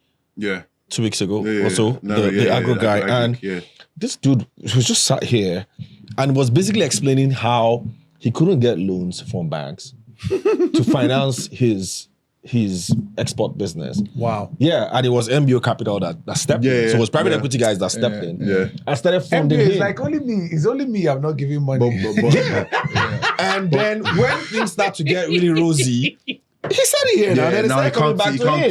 And then he starts to reject all the elections because he didn't. So my point is that let's understand there that. are risky things. Let's understand but something. Sam, we've seen a lot of so let's also agree that we have had banks that have actually also been, not saying all banks, some banks that have actually been very reckless, where you see banks, you are very sure that you're breaching your single obligor limit. You're lending all your money to the same people. You're seeing banks, 30-40% of your loan portfolios is being lent to the same cluster of people, the same industry. No. So I So do. why is all that happening? So I do agree there is recklessness, and maybe this counters my argument a little bit because when you actually look at the non-performing loan of these banks, their conservatism doesn't even justify it because they are super exactly. conservative, but then they end up wasting money anyway, Which is just ridiculous. Which doesn't make sense. But the point I wanted to say is that we need to understand that banks are very conservative institutions by nature because they are basically lending the deposits of people, right? So when you look at financing options that are available to people, banks should really be dealing with the mature end of the spectrum unless they are like more like specialized, which is why countries like the US have different classes of banks and different types of banks. They have regional banks, they have community banks, and those banks are actually doing more risky stuff because they know the community, they're embedded in those communities. We need this risk-taking capital, right? That helps de-risk opportunities that then allow banks to then lend on top of. So I am not surprised with Lanre, right, that an entity like MBO, which basically have raised money from LPs, right, higher risk capital, will do the analysis and take that risk. And post that, and for me, that's the natural evolution of how these businesses should grow. Right? You cannot want to go and export cashew and you've only exported 10 tons of cashew or 20 tons of cashew, and you go to GT and you expect them to listen to you. Of course they will. Which is slightly a factor of the truth, because honestly, the truth is that it always is better that you raise capital from somewhere, able to move the business in a certain direction, and banks come, because the banks are usually a better lender in that. At the when it's later mature, age. Exactly, at the later age. But my thinking is what the interest rates conversation does is that it helps the likes of MBO, the likes of to be able to get capital at a better rate. So it then feeds into those emerging businesses who would then later go on to banks? Because we need those I emerging agree. businesses So to come through. rates will come down. The question is the timing, and you need to ensure that your inflation targeting regime is credible. I have a feeling, Right. I have a hunch. So, like the way I see Cardi B evolving, right? I think he wants to keep positive interest rates for as long as possible. Yeah, Right. that's for sure. And I think for him, he probably wants to be 400-500 basis points above where he thinks structural inflation inflation is. Yeah. The big debate in my office at the moment is where do we think structural inflation is? Some people in my team thinks it's sub 10, right? Yeah. Because the argument has really been that outside of this monetary exchange rate induced pressure, right? What are the structural elements that has changed in Nigeria that will significantly push inflation higher? And we haven't been able to have a credible answer to that question, right? So we really As in, think, what are the shocks? yeah, so we've had shocks, but the yeah. shocks have come from exchange rate and have Yes. come from money supply growth predominantly. So you're asking But- anything else outside of It's that? outside, because the question is before the last 2-3 years, we had inflation around the 13 to 16% range, roughly. Yeah. Right? Yeah. And even at that point, we were a decent chunk of that inflation was driven by exchange rate instability and money supply growth. Because so you have to really look at what the inflationary dynamics was in Nigeria pre the Murphy era, right? And then you then look at that data and then say, okay, what are the structural shifts in inflation, right? What are the challenges in agricultural productivity that drives food inflation, Yeah. right? What are the infrastructure bottlenecks? So is the infrastructure completion index better today than it was before? I mean, it's not an exact science, but what we are trying to figure out is in a normalized environment, right? Because a big chunk of, obviously, inflation will grow by your population, right? And then obviously your productive capacity. Yeah. So obviously we don't have enough productive capacity, but a lot of productive capacity are getting restarted. Yeah. So we don't have enough productive capacity. So there's a structural element of inflation that we think is somewhere between 8 to 12%, right? Wherever some people are lower, some people are higher. Yeah. My sense is Cardi B wants us to go towards that number. And then there's going to be a rapid rate cut, right? From 26% so to probably the 16 to 17%. No, Arnold. So range. my problem with that, right? The structural issues around inflation have a multiplier effect. So maybe it is 12%, but that 12% is almost responsible for the next maybe 50%. If you look at the way, Explain.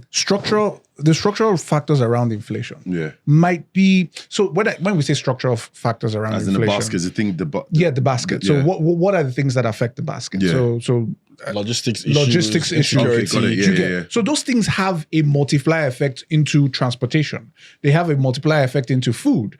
So you're bringing us back to why that so-called development economics started in the first place, because they realize if you go back to even Murphy days, So that's you will see that 12%. they had gotten to 12% inflation. They now So say, you that know what? 12% Why is- do we drag this to Even sub 12 lower. and keep it there? Yeah. Let us now start So- to tackle this thing Yeah. that the fiscals couldn't start. I to agree tackle. with you Yeah. that we need a private sector-led, public facilitated developmental initiative.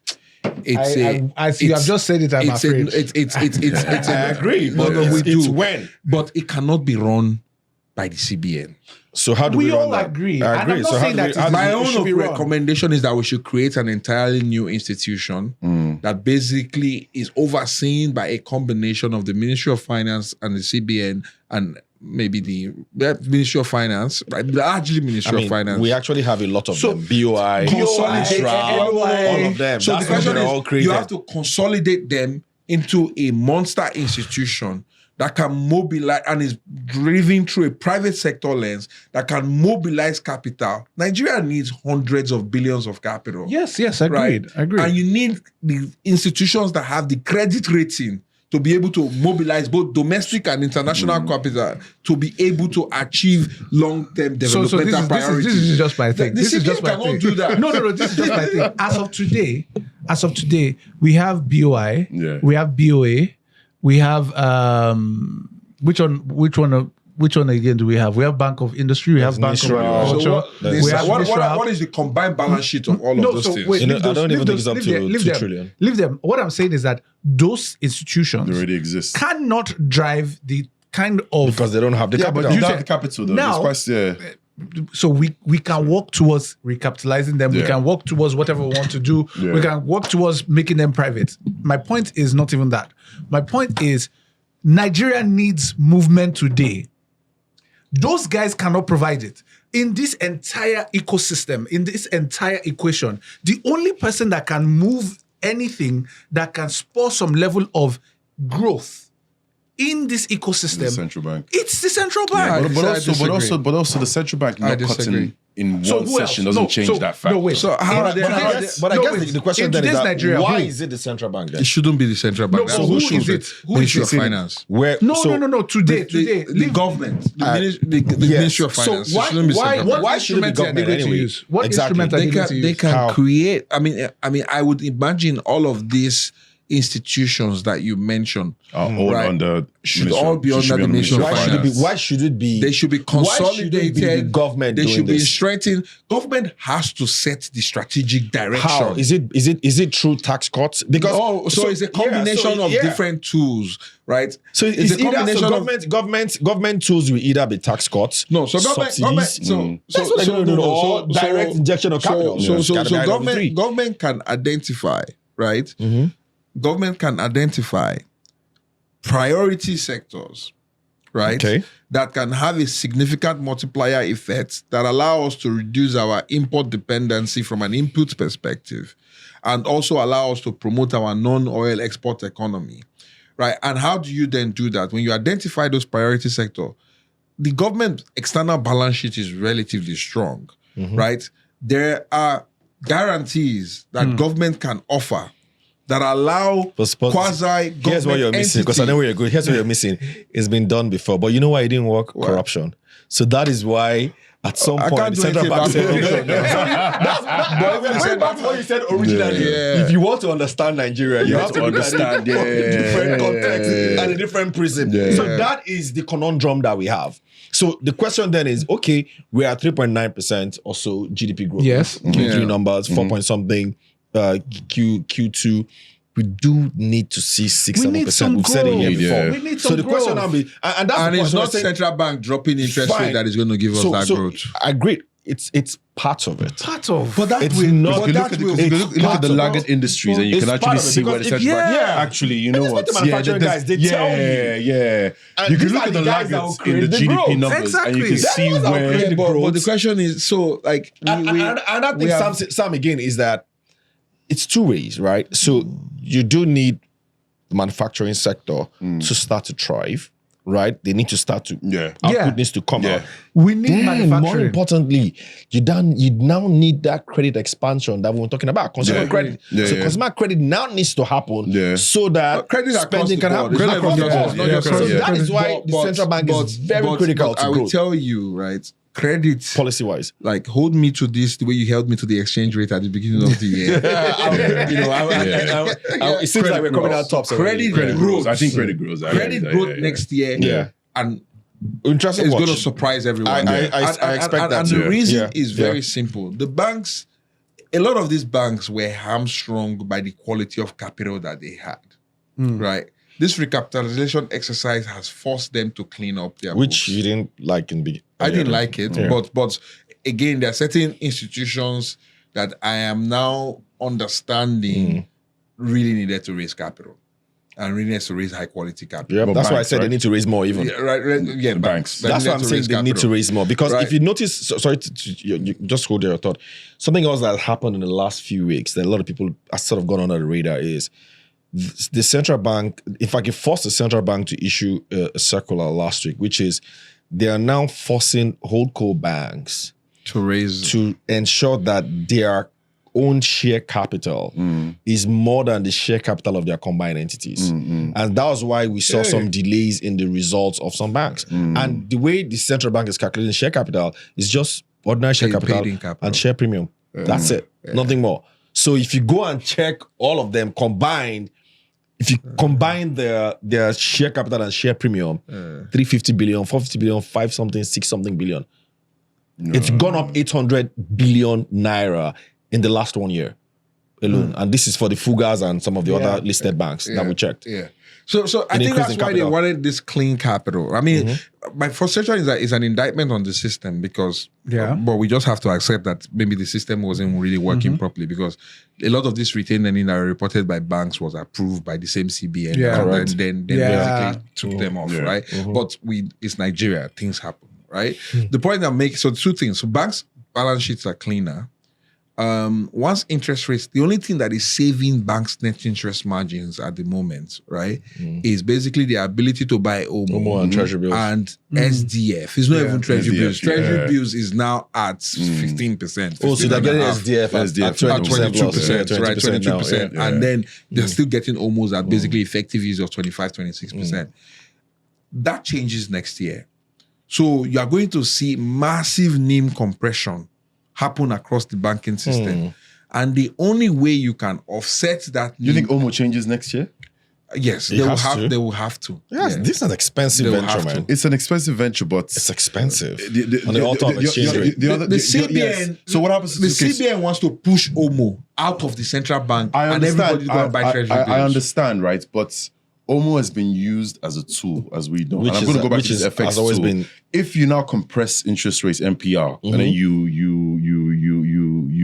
you get rid of OMO, what happens to FX? Something will happen to And that's the problem. That's the problem with moral hazard because now it kind of sounds Exactly. Everybody's like addicted to it. Everybody's addicted to it. No. Do you think the RNPCL's remittances makes up for what OMO? What we used OMO to do was to buy time. We've I bought understand. time. I understand. But I understand. But do you think everything else? NNPC is now remitting 690 million, and when they clear their backlog, we think that number will go to 1 billion. But do you think that is enough to make up for the hole that OMO need when it goes? What is the total outstanding value of OMO? It's about $13 billion roughly, or 13 trillion naira roughly. I can't remember the exact number, but it's 13. Yeah. Of which we estimate about 40 to 50% of that is held by foreign investors. Right, so we are saying, let's say $7 billion or $6 billion. You think the CBN cannot exit $6 billion of foreign inflows in an but then orderly manner? what happens when over the a inflow? 12-month I'm not period? even talking about the If we exit, have but I'm the talking FX about inflows. the inflows not coming in. So I'm talking about the hole that this thing creates when the OMO There is stops. no hole. The thing is that you are juggling multiple balls. The reason you needed OMO is that your other ball was not in Wasn't the air. there, yeah. Right? You send that ball up in the air. That air is not putting. The question, the risk always is it has to be orderly. And there have to be other alternative inflows. So, for example, the OMO party, I think by 2026 should be done. When that OMO party is over, I like you how you go said and the buy, OMO party. you go and buy NTB, or you go and buy equities. That is FPI. But that FPI has now been transformed. I think we don't understand how crazy it is that our entire exchange rate strategy is hinged on predicated OMO. on No, but I a central understand. bank But the issued thing is, I instrument. understand. I just don't No, think no, that no, the party but- ends in 2026. No, but Sam- I understand. With these few points of ours, you do you do agree that the CBN, as of today, is very important Yeah. to the growth conversation of Nigeria, and it cannot be removed. If you remove the CBN, The is way the CBN can deliver growth for us Yes. is to ensure that we have a low level of inflation. That's chicken and egg. Because at the end of the day, you can't have a low Inflation level without of inflation. structural Issues. So which also the only tool the CBN has to drive inflation is to suppress demand. That is the reality. The CBN cannot be responsible for supply side reforms. with suppress demand. How? Through different by raising interest rates, by allowing the currency Monetary supply. by reducing money supply. Wait. It doesn't have any other tool. Wait. You guys are asking this guy to do a job that he's not equipped to do. I understand what he's saying, right? So we're not saying, except maybe I'm getting Tunji wrong, but I don't think he's saying the CBN should inject money into us to start lending or start doing a lot of those extreme development finance activities that it did under Murphy. There are other ways you can do it, which you mentioned earlier. So you can use BOI, you can maybe, because CBN is a shareholder in all these government agencies, and you can inject capital there, even Murphy and all that. Let them do their job. But it is also important that as we continue to craft this monetary policy, we understand that rates need to go down to engineer growth, because when rates go down, credit growth at least comes in. So that's the point. more important. I don't disagree. Okay. I think where we are having a nuanced conversation is that rates needs to go down in a way that it doesn't threaten a resurgence in inflationary pressure. 100%. Comes in. You don't need to be brave. You better be cautious, because CBN will lose credibility if he starts talking aggressively now. Here's the last meeting. Everybody here expected rates to be cut. Yeah. Now, the fact that it wasn't cut. Yeah, Wait, let's all go back. Let's all go back to the moment where we realized CBN didn't cut rates. We had questions in our minds. CBN cut rates. No, we had questions in our minds. No, wait. We had questions in our minds. No, but they changed the corridor. They didn't cut rates. They changed the corridor. People should not They cut rates.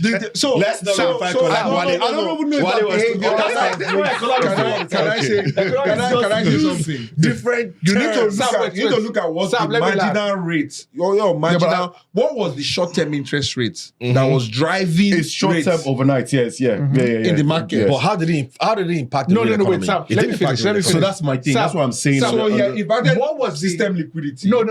Wait, is that improvement in system liquidity that would further not going to happen. Affect the real economy? It's not Wait. going to happen. Let's all think about it. That moment we all heard CBN didn't cut rates, the first thing that came to our minds individually is that maybe the CBN doesn't believe the economy has recovered as much as we all see it to be. No, the inflation numbers have not really fed in through, or maybe they don't even believe the inflation numbers. One of the things it was inflation expectation. We all felt CBN possibly doesn't believe something to be completely true. So no, but you need to. That starts to put a doubt. That starts to put a doubt in the minds of, now we're analysts here, right? It puts a doubt in the mind of analysts. Now imagine people who are investing, bringing money, all those kind of, capital If I was injection. bringing money, I would be quite pleased with the decision that he's made. The simple thing is this, right? If you don't believe in the economy, why would I believe in it? You need to be confident. It's not a matter of belief in the economy or lack of belief in the economy. You need to be, the worst thing that Kaduso could have done is cut aggressively early and be wrong. No, nobody said he should have cut because aggressively. because inflationary direction then changes.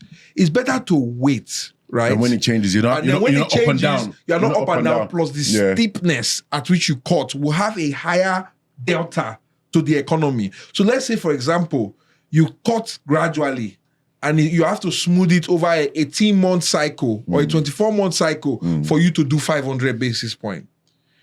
It will be less impactful than you have to cut 500 basis points over 12 months. What was the last cut? And for you to be able to cut 500 basis points over 12 months, you need to see clear evidence that inflation has been anchored and inflation expectation has been broken. Inflation expectation, yeah. Inflation in Nigeria has not been broken. Inflation expectation. Inflation expectation. So bottom line is, one, we don't believe that the inflation numbers that we're seeing now can last. It's still fragile. No, but I think also it's fragile. It's fragile. Then secondly, and also that statistical anomaly in December. We also don't believe the market rates that we're seeing now are also real, because you're seeing yields at 19-18%. You're seeing treasury bills at 15-16%. So you're seeing they're that lower. happen. They're actually lower. They're even lower, exactly. So there's a huge disconnect between but market is forward yields. looking now. So the market is telling you what it thinks inflation is going to be in the future. Okay, so NPR is. So again, if I buy a 10-year bond, we're looking at short-term rates here. Okay, so short-term yields are all dropping. No. So like if I buy what's the word? If I buy a 5-year bond and I get 16%, right? I'm basically saying that, you know what, over that 5-year holding period, my average inflation for that period will be lower than 16%. But I'm talking about short-term rates. So 3 months, 6 months treasury bills in rate. Nigeria, unfortunately, short-term rates is largely driven by liquidity. Yeah. Exactly. Yeah. Yeah, it's largely Which always feels like a very shallow pool at the end of the day, because if it was deeper, there would be a lot more room to be able to maneuver. Anyway, let's close it. Like one of my friends said, Mukhtar actually said, because he got the rate decision spot on. Yeah. And so I asked him how. He says, well, the central bank has never, I think the way you put it is that they've never cut rates back to back before. So all he did was just to go back to back rate cut. So he didn't understand why everybody thought that was going to be The rate last cut. cut, my thoughts, So that's what my he thinking said on is the right this. TV. No. He said on the right TV. Yeah, he said on the right. So I called him. He was like, yeah. He also features on the show here as is well. this, right? The last cut, before it happened, analysts has been speaking about the fact that there should be a cut for a while. It took us maybe a quarter or two late before we did the cut, right?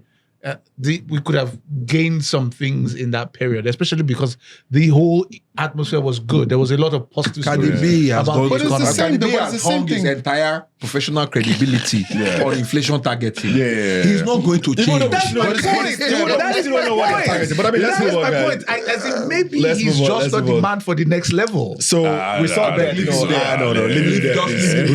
this one, You're just leaving there. debt numbers.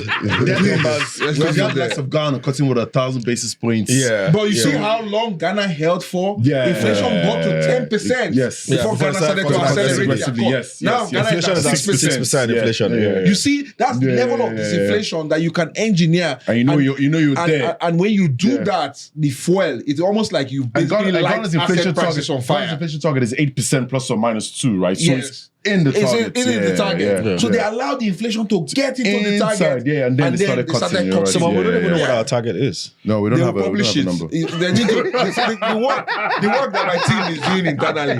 I'm sure these fine econometricians, the fine econometricians inside CBN, they will come up with an inflation target. But you need to know what your non-accelerating rate of inflation is. Yeah. It's work. It's not that 2026 easy to they'll publish know. it. Okay, we'll wait till that. But we'll move on, guys. Nigeria's public debt numbers out Q2. 152 trillion I'm public going to take my debt. jacket off. Anything worries you with our public debt? Sorry. What's Public 62 debt, trillion? 152 trillion. 152. Yeah, so it's almost split now between external debt and. Yeah, but what's our service ratio? What's our 40% of revenue? GDP. I mean, they tell you that our debt service ratio is less than 40% now. Some say it's less than 30%, but I mean, I don't have the numbers to buttress Yeah, I'm not that. bothered about debt levels. I'm not. It's not anything that. That's what they're saying. I mean, we'd increased FAC allocation after the fuel subsidy cut. I think that debt service to revenue ratio has basically crashed. No, it has. So I mean, should we be federal- worried about our debt levels? Consolidated Anyway. balance sheet is healthy. So if you look at federal subnational deficit to GDP ratio is like 2%. That's not crisis level deficit. If you look at even federal is like 4.something%. Yeah. We haven't seen for 2026. And even that 4.something% deficit, they haven't even raised most of the money. Right? Yeah, So the actual deficit, yeah. like when we close the year, is likely going to be narrow unless they miss significantly on the revenue targets, which it looks like FRS has been jumping around saying how great they've been with They've been revenue, collecting, with yeah, revenue collections, collection. yeah. Right. So it looks like revenue is doing well. So actually, the actual deficit for this year is okay. So I actually think there's a credible fiscal consolidation story going on. What happens in 2026 when Baba needs to win his another election story. is a different, different story, it's a yeah. different I story. actually expect that will be the period So where we'll see a 40% debt to spike. GDP ratio doesn't concern me. The other point is that a huge part of the growth in debt is just exchange rate differences, right? It's not it's not new. Yeah. I mean, the highest new debt growth. Okay. Yeah, Okay. it's exchange rate It's difference. exchange Yeah. differences. I mean, but it's still debt anyway. No, Yeah. We're going to external Well, development or just another 2B. But I agree. No, so they had some of the external- no, but net they do debt 2 has been B, increased, though. but they repaid 1 Repaid, B. yes, 1 point something. Yeah, they repaid 1 B. So the point I'm I'm making is that, of course, debt has gone up, and Naira debt in nominal Naira terms have gone up quite significantly. More But than when you doubled. actually look at the total volume of new debt ex homo that has been created, Right? It's not that crazy. It's reasonable. It's not that crazy. It's reasonable, yeah. It's not that crazy. It's just Let's remember that we're still running huge deficits here, though. it's not that We huge. expect to run 13 trillion naira. Yeah, but look at that this as a year. percentage of GDP. GDP for Nigeria now is kissing 400. But it's likely that we kissing could, 400 million. at the rate we're going, 400 we could actually breach our own, our own. US bridge to Nigeria. Akpabi will just raise it again. I mean, that is legislation. That is legislation. It's a self-imposed debt limit now. If you get there, raise it now. I'm sounding so laissez-faire about this, right? But the point is that I was really worried when debt service levels were at the 90% levels, right? Because it's like you can't eat the GDP. So what actually drives your debt sustainability is that can you service the debt when the debt is due? And then in the absence of basically money printing from the CBN, which the CBN has stopped doing, you then have to ask yourself, where does this come from? But the retooling of the economy that has happened from both the dual effect of the removal of subsidy and the exchange rate liberalization has basically just refueled the fiscus. Yeah. Right. And so now I'm not as, I think it will still be nice for debt levels to go down. Right. And I actually think when you look at primary deficits, so deficits X debt service, Nigeria is probably close to a surplus. And in my EM days, when we used to look at deficit, it's primary deficit we used to look at before we then add the interest component of debt sustainability analysis. Nigeria is likely, I haven't done the numbers, but intuitively, it looks like Nigeria is running a primary surplus. I didn't want to talk Primary surplus in about terms this. of what? I didn't want to talk about this debt matter. Total revenue minus total expenditure less interest payment. You get what I'm saying? So is that budgetary or actual? Actual. Actually.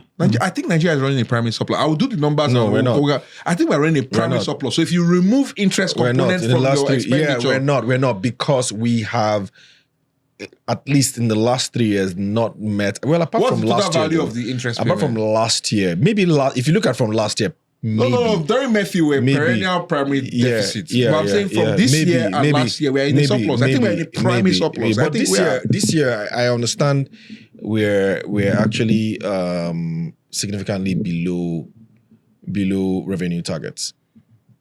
We are? So Yeah, are we? we are. I Significant can, about how much? That's why the numbers are out. I heard it's drastic. I can do Yeah. the reconciliation. I heard it's from the drastic numbers. because that's why you haven't seen budget implementation reports yet. Yeah. But from the guys, because someone showed me and Below. said, someone showed me and the numbers wasn't really good. Like Exactly. roughly how I don't much? know, revenue wise. So 'Cause revenue it's target always- wise. Yeah. So we're like, I think if I recall, 40% below target. And this was 40% as a below half year. target? Yeah, as a half As year. of revenue targets, which was quite That's very shocking. counter to what FIRS. Yeah, exactly. They're Shocking. jumping up and Yeah. down saying they- Everybody. That was quite shocking to me as well. Yeah. I was surprised. I'm surprised. I was surprised to see that. Yeah. So, anyways, So to answer your question, I'm not. I I'm guess not debt worried. levels also went up because of. Let's remember that they also securitized Ways and Means, and that was a huge factor, huge reason why we saw a surge in. Yeah, that would have added like 20-something Yeah, trillion. 20-something trillion to our local. Thank debt you, levels. Matthew. Yeah, for that. That guy, the legacy lives on. Yeah. Even his liquidity is still in the market. He still has a national award, doesn't he? I think it's MFR, one of those things, or whatever. Anyway, let's move on. We go right into the markets because we've done almost 2 hours already. Right? Oh, wow. Sorry, guys. We got to go to the markets. November was one of the deadliest ever. Yeah. The Nigerian stock market. We've been tracking this market since 19. I think we have the data all the way back to 1980, and we're looking at the numbers internally, and we had not seen What's the worst month? this size of losses before. In terms of 2008, in terms of index wise, percentage wise, is not the worst. Yeah. but it's the total worst value. in the last Value. 3-4 years. But in terms of value, of course, you Have you understand why. dollarized the value? Yeah. They are cheating. Your data. I people, don't know. they use it to beat them. Dollarize? We don't invest in dollars. We invest in naira. The market is in naira. They want to make headlines. $20 billion. It's in naira. The market is in naira. The market is in naira. Yeah, no, it's in naira. It's in naira. Of course, I've it's seen the headlines. 6.9 trillion. Yeah, I saw the headline. Yeah, $3 billion. Yeah. If you even if you look I at know that, it's been a painful November. yeah, it's been a tough one for a lot of people. So just to get your own views on why you think this happened? Is it because the argument has been CGT? Some have said, well, it's profit taking. Some have said it's insecurity. Insecurity. Insecurity. Yeah. Market I don't think people. our market reacts to that. Market people that I don't think they're I don't ever think we bothered about that. react The insecurity is in Lagos. They were like, I don't think market people are ever bothered about that. But the thing is this: I want to say, Otuba was about to take a heel on this CGT matter, and as that when he was on the conversations, in my mind I was like, is it that serious? As in, I'd really been thinking about it. Apparently, the market took it very seriously, and you can hear from investors, mostly foreign investors, that let me just exit this your market first. Let me take all my money. Then let me now watch you decide what you want to do with this your whole CGT brouhaha, and then if possible I might come back.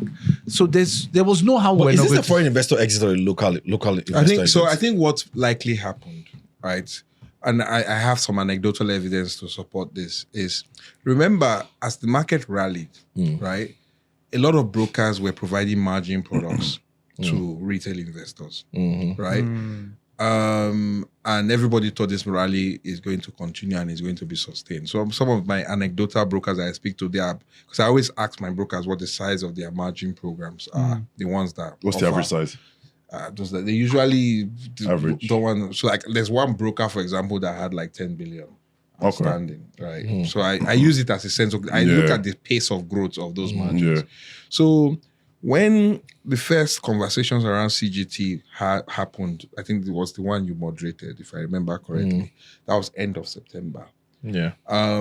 That's kind of sent alarm bells to everyone, right? And that was when I was getting calls from ex-clients, foreign investors saying what is going on, both private equity and public.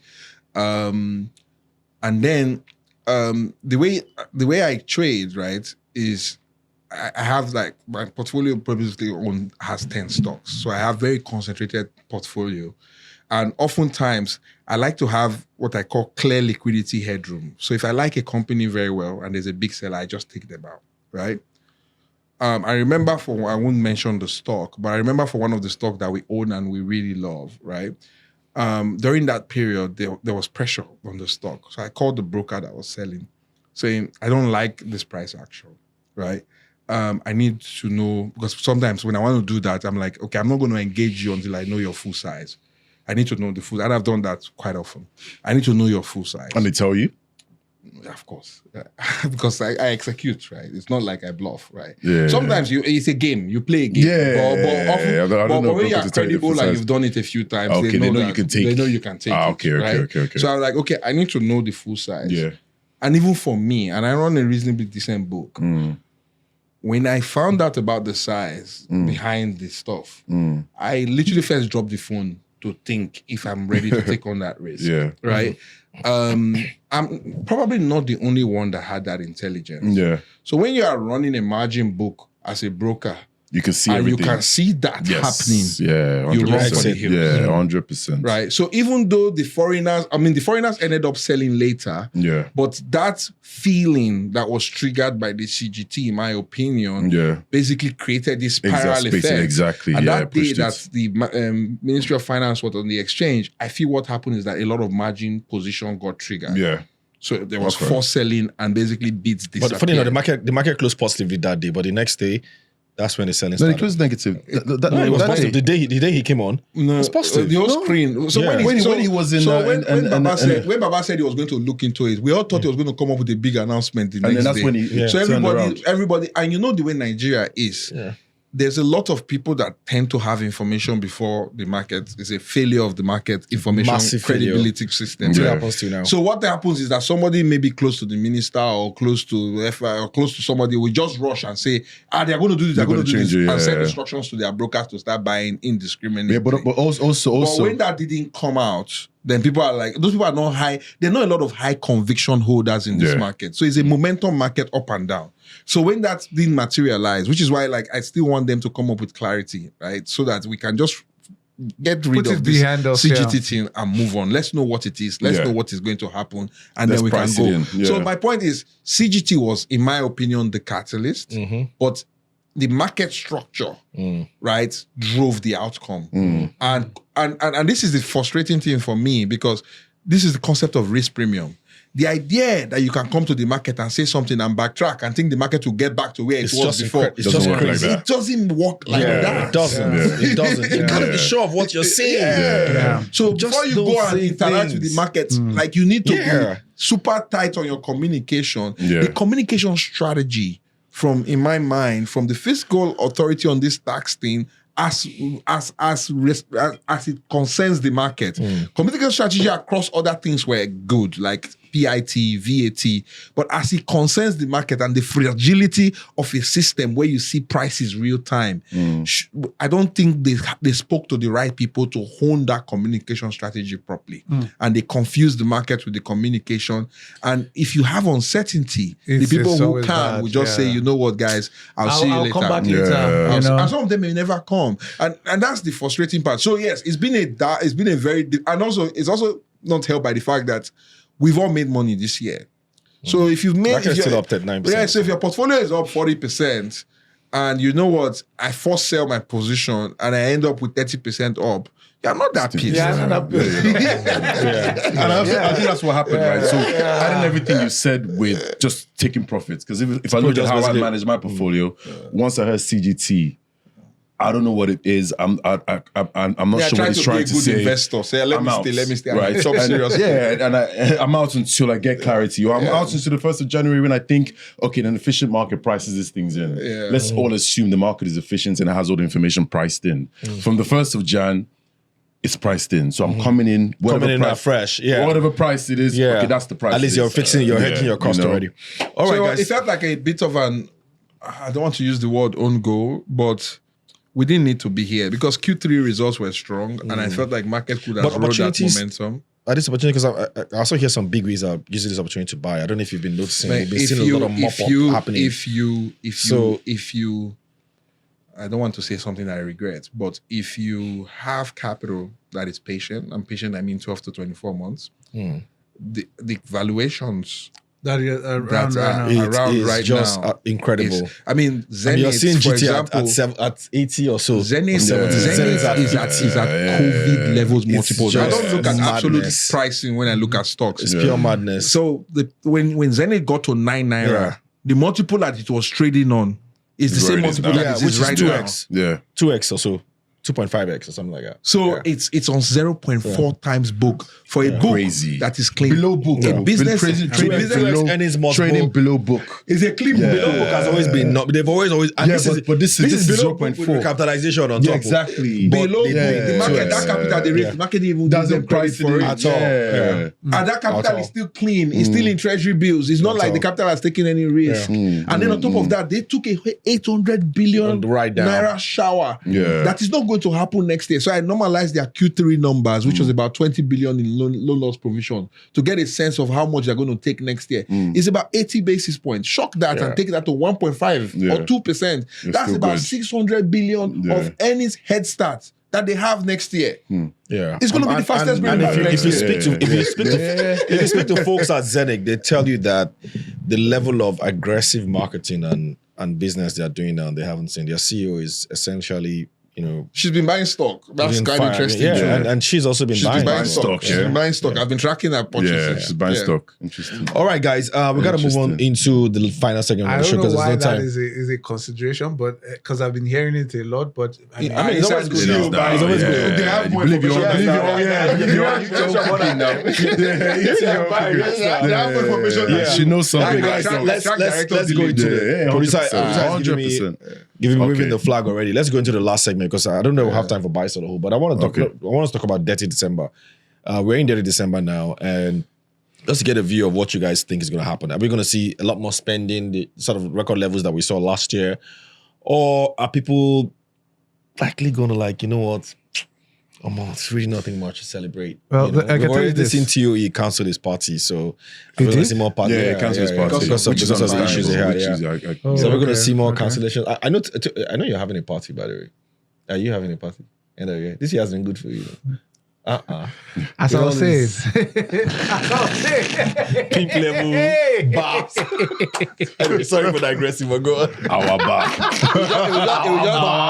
It will just get to a stage. Tunji will just tell us he's bigger than us. Yeah, And I'm too busy. You guys, your own is too much. I'm not coming It's weird. But one of the things I've seen with Detty December right now is there is a round tripping of real estate. Not so when I mean real estate, so short lets are in high demand. Now, what has happened is that some people in October, November have pre-booked and now reselling those short lets, which is crazy, right? But it just shows you the high demand for people coming back home. People have pre-sent money ahead. People have, there's all kinds of, it is difficult to find plane tickets now. It is difficult to find hotel bookings. to fly Virgin London, Nigeria. It is Crazy, It's right? just it's difficult to find just hotel economy. bookings Local, now. international. It's difficult to find short-let bookings now. Yeah. Venues are sold out. I mean, I don't really saw that because Asake Stable is like 60 million. Did anybody pay for that thing? are you trust now? What's 60 million? Table at Asake's concert. I wanted to go. 60 million for 60 a table? million. Yeah, for a I'm table. like, For a wait, table. wait. Asake is coming to my house to perform. I'm not paying that. How many? 10 people. 10 people for 60 million. Yeah. Wow. Even Michael Jackson. If he's coming to my house to perform, that's when I'll be proud. 60 million. Wow. 60 million What I for a table in So Asake's what is going to concert. be on that table? So my- sorry, what you're saying there is not important. What's going to be? I want to know what's going to be on that I table. don't know. Like, I like Asake a lot because he's a great performer, but now standing tickets I did buy. What's going to be on Even that that table? That's what I want to know. standing What? ticket. 300k for the VIP standing ticket. And you'll be standing. Yeah, you stand for 300k. Can you imagine that? So to see that, really love this guy. so to see that 6 million. Somebody's salary You must really love to this. go and stand. Yeah. You must To really go and love- stand. I wanted to swear for the guy, but let's go. Tunji, please continue. But it's so okay. my- People are buying though, sorry, but people are buying. So the demand is there. People Absolutely. are actually So- popping so there's things out. money. My If you don't worry- pay for it, that's why someone Cardi else B is is paying keeping 60. rates high. Let me tell you Yeah, something. people are buying, Let me tell you right? something. December. So I can't imagine Lagos on the 20th. Wait, 60 million for it. I was so This confused thing when is they just. told me that. I'm having a headache already. Like I was just Please. like, did I'm anybody having a buy the headache. ticket? I was like, No, people will. People I'm will. like, did anybody? Will somebody pay 60 million for that I'm sure ticket? people I'm not. will. Yeah. wait. I'm sure people But will. even if I can afford it, Yeah. I won't even do it. Yeah. Yeah, but people will. People will. But people will. will, yeah. As in, I don't know why this shocks I mean, us all if the you're time. paying 300k for standing ticket, which is outrageous to someone else, That's it. right? Like I just said, Right, that's yeah, somebody's for salary. standing ticket, yeah. That's somebody's salary. Yeah, like people will. 30 days. Bam. People will. You now go there. This is somebody's salary 30 days. He was going to I'm not work, sure if I'm going, but coming that's back. what they told Then me. you now You pay gotta to go and stand somewhere to hear album that they can hear at home. On illegal download. And videos that you can watch on I'm YouTube. hearing, I'm damn hearing it, that man. one of the issues with this pricing of tickets is because of the size of. We don't the, have it. we don't have it. the We don't have size. it. We don't So have these it. guys charge the same they'll charge if No, you were no, but no, performing in London. no. So they're trying to they price themselves the same way. Exactly. So The because promoters, the promoters are trying to make the numbers work. Exactly, and that's why. Bro, it's $4,000 business. for a ticket to go and watch Asake. That's basically what you're telling me. I said at my house, he go come perform. No. That when you come at 2 hours. Don't be He go play, even the song when he play before he gets famous, he will play it like it. So Arnold, think about it, right? Think about it. If the airlines that are not Nigerian are charging the crazy fees they are charging to come to Lagos within this period, why do you think the venues will be any different? No, the size of the venue. No, the venue the cannot airlines take. leave Uh-huh. venues. Airlines. We need arenas. We need arenas, yeah. We talked about this earlier in the year on Drinks and Mics. Remember when we said, shouldn't we be investing in arenas? Like, where were the investment opportunities in arenas? Because it was obvious that there would be a need. Because even Busta Rhymes is coming. Yeah, but Busta Rhymes you're is right, coming, there are no yeah. Busta Rhymes venues. is coming, yeah. The same thing. You don't have airlines, you don't have venues. Like, yet the population is huge. Yeah. You're right. I said, Demand is there, I'm but worried, just no I'm worried supply. about the chaos in traffic December. It's already in the 20th. roads. I'm Yeah, just praying that Governor Sanwo-Olu because I stay in Lekki, so I'm just praying because last year what he did was that he came and he bulldozed all those gates on the road. Yeah, I hope he does the same because I don't really understand the concept of those of gates. people Yeah. that are basically blocking the rights of way to tax-paying Lagosians because they happen to be living in Lekki. If you want to live in an estate, go and stay in an estate. Don't block I'm the really road. worried about that, but what I can say is that this year will be bigger than last year. Will it be more controlled? I don't know. Will it Where be will the spending be then? Are people going to drink more alcohol, or is it going to be spending on There on shows? are lots of new locations Where that have this popped is up. it a lot on of Airbnb? new locations that have been Beach. ready towards this time. I mean, there's just like I have this guy that normally sends me a message every weekend around places Sounds that mad are about open. town. Sounds Sounds tracking some stuff. The number of new locations that he's sending really? across, I'm just like, I don't know. I think I'm My gonna daughter figure sent me out the to run goats away. whiskey. I'm like, what's this? The goats? Yeah. The place She called said, the Daddy, goats. whatever, I'm going to go to the goat. Like, what? What's the goats? It's a venue. Some whiskey show that's popping up as well. There's so many. It's going to be crazy. Yeah. I think people don't care about the security situation. A few of the people that are experimenting, but Nigerian diasporans, they're all heading here. Yeah, Especially they're coming those here. ones that missed out last year. Yeah, It coming here. felt it really. And the first wave is here remember, already. First wave here, remember January last year. It was all the blogs were talking about it. All the YouTube channels were talking about how Lagos was such a hit. Yeah. People that were going back were like, "Oh my God, I'm going back to my normal life." Yeah. Is it?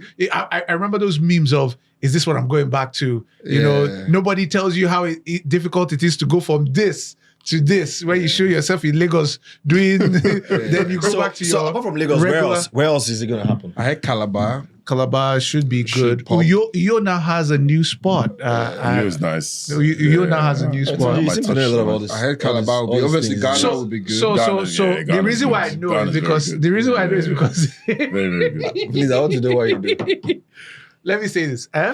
For all of us that have to plan travel and holidays, we can't just go. You know, Ugodre could just saying they go, you could just go. we have to plan. So by the time we are planning, we look at the furthest destination and we see how much it is. Then we start coming close. You know, we first start from maybe like Singapore, then we end up in Uyo. You've done Uyo, right? Yeah, I knew it wasn't bad. I like Uyo. I actually like Uyo. No, I love Uyo. I actually like I've been 3 to times Uyo. this year. So my family and I have spent Christmas in Uyo like maybe once, twice. So I was in Asaba last week, and you know, a friend took me around and all that.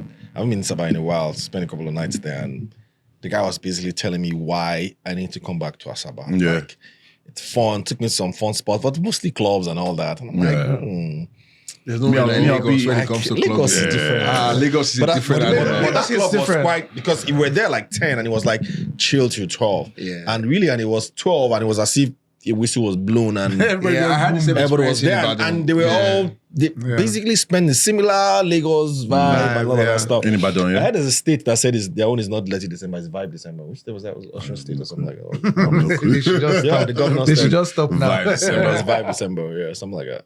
That's what's I expect it to be bigger. But it spreads out. My 'Cause even- worry is But are you that guys all in already- town for Detty December? So I'll be here and I'll also be in Bonny. Yeah, that's You know, Nigeria. You're in Bonny, Nigeria. yeah, You're in I'm Nigeria. in I'm in Nigeria. Yeah. I'm in Tunji's Nigeria. Tunji's not in town. Tunji, man. Are you in Nigeria? Tunji. Out of Nigeria? I'm sad not in I Lagos. understand there are some kids, like my own kids. I know some kids. My kids say they never want holiday outside Nigeria in December. And my Yeah, so my what- son This is loves the first being in time town that my in- kids in will be spending December. Christmas in Nigeria. I don't know. Yeah, the kids- the what's kids it like love for it. you? my Like kids Detty are still December, too must it be in young Nigeria to or outside Nigeria? understand So you Lagos want to okay, they in can't experience. December. They're still too young. Yeah. So my son is 9, my daughter is 7. Okay. So they're still too young. Yeah. Those kids are a lot older, so Yeah. they understand Yeah. the The vibe. Detty December. Yeah. My son doesn't know who Wizkid is. Yeah. So it's I think for me, because my son lives in a winter country. Aha, So of for course, him being in a hot Coming here country in just- December, he can just swim, makes a lot of sense, stay in yeah. the pool, suya, So I I mean, let us know Absolutely. what are your plans for Detty December. Yes, Share in the love it. comment section. It'd be nice love to it. understand, or where's the hot spots? Where's it happening? What are you going to be spending on? Are you going to spend more on beer? Are you going to spend more on? Well, there's no new PS5. Are you going to spend more on Tunji's kind of phone? Is that what you're going to Tunji's be watch. buying? What is for this? Detty What's going December on? Tunji, I'm curious and all about this that? Or are watch. you going to be wearing Tunji's type of shoes or What am I on the wrist? wristwatches? By the way, I don't know whether you guys noticed. The bling some bling stuff. What are you going to be doing? Are you going to spend more alcohol? By the way, I went to smoke some barrels the other day and pick myself some nice drinks. Yeah, it's not nice bad, right? nice spot. Where are Yeah. you going to be hanging out? You big boys, where are you guys hanging out in December? It'd be interesting to know. But for us, we're going to be having live audience Drinks and Mics. We're all going to be there. It's our own Detty December special. Drinks and Mics live audience Detty December special. Limited spaces, not for everybody, but limited spaces. And we would always air it as we do here. And it's going to be fun. We have some interesting guests that are going to be coming in that day as well. The entire gang is going to be there. Sam is going to be there as well. Otumba is going to be coming into town for that. Otumba likes Detty December though. Yeah, So, Otumba's a he's top gonna man. fly around town, enjoying life. He's going to be in town for that as well, with some nice cigars as usual. That guy behaves for like a those- trust fund baby. I don't understand how lives his life. I don't understand. It's Doesn't like, matter about too much in the investment bank. So he said, man, he just wants to be enjoying his life. That's what he's doing. he's unlocked. He's unlocked Yeah. the code, the cheat code. He's figured it out, man. All right, it's been fun at Drinks and Mics today. Thank you guys for listening. Of course, there's a link out there, so put in your information if you want to be part of it. Oh, by the way, are you part of our members section? You want to go to our members section? A lot of the things that we say offline, you can. I mean, if you're a member, you can get in there and check it out sometimes as well. Because I mean, some of these things. We want to catch Arnold in a different kind of Arnold. When Please it's let not, me know the things you're Yeah, posting. please. You know what I'm thinking about? What did I say? So I subscribed myself and I have to call the police. I was like, what? Why didn't you edit that part out? Why did I say that? I'm like, Wow, you what? guys stuck to the phone of us up there. Take that out. Stuck to the phone of Why us did you up do there. that part there? I was slapping somebody. I was like, what? I know. I need to subscribe. I need to subscribe. I can't see what I don't like. Please. Out. So yeah. So of course there are other things, perks that members get. Members also get to be on on the live audience session. If you remember, you get a straight up invite. All right. Until we do this again next time, do All right. have a profitable week ahead. Peace, guys. Thank you. Bye.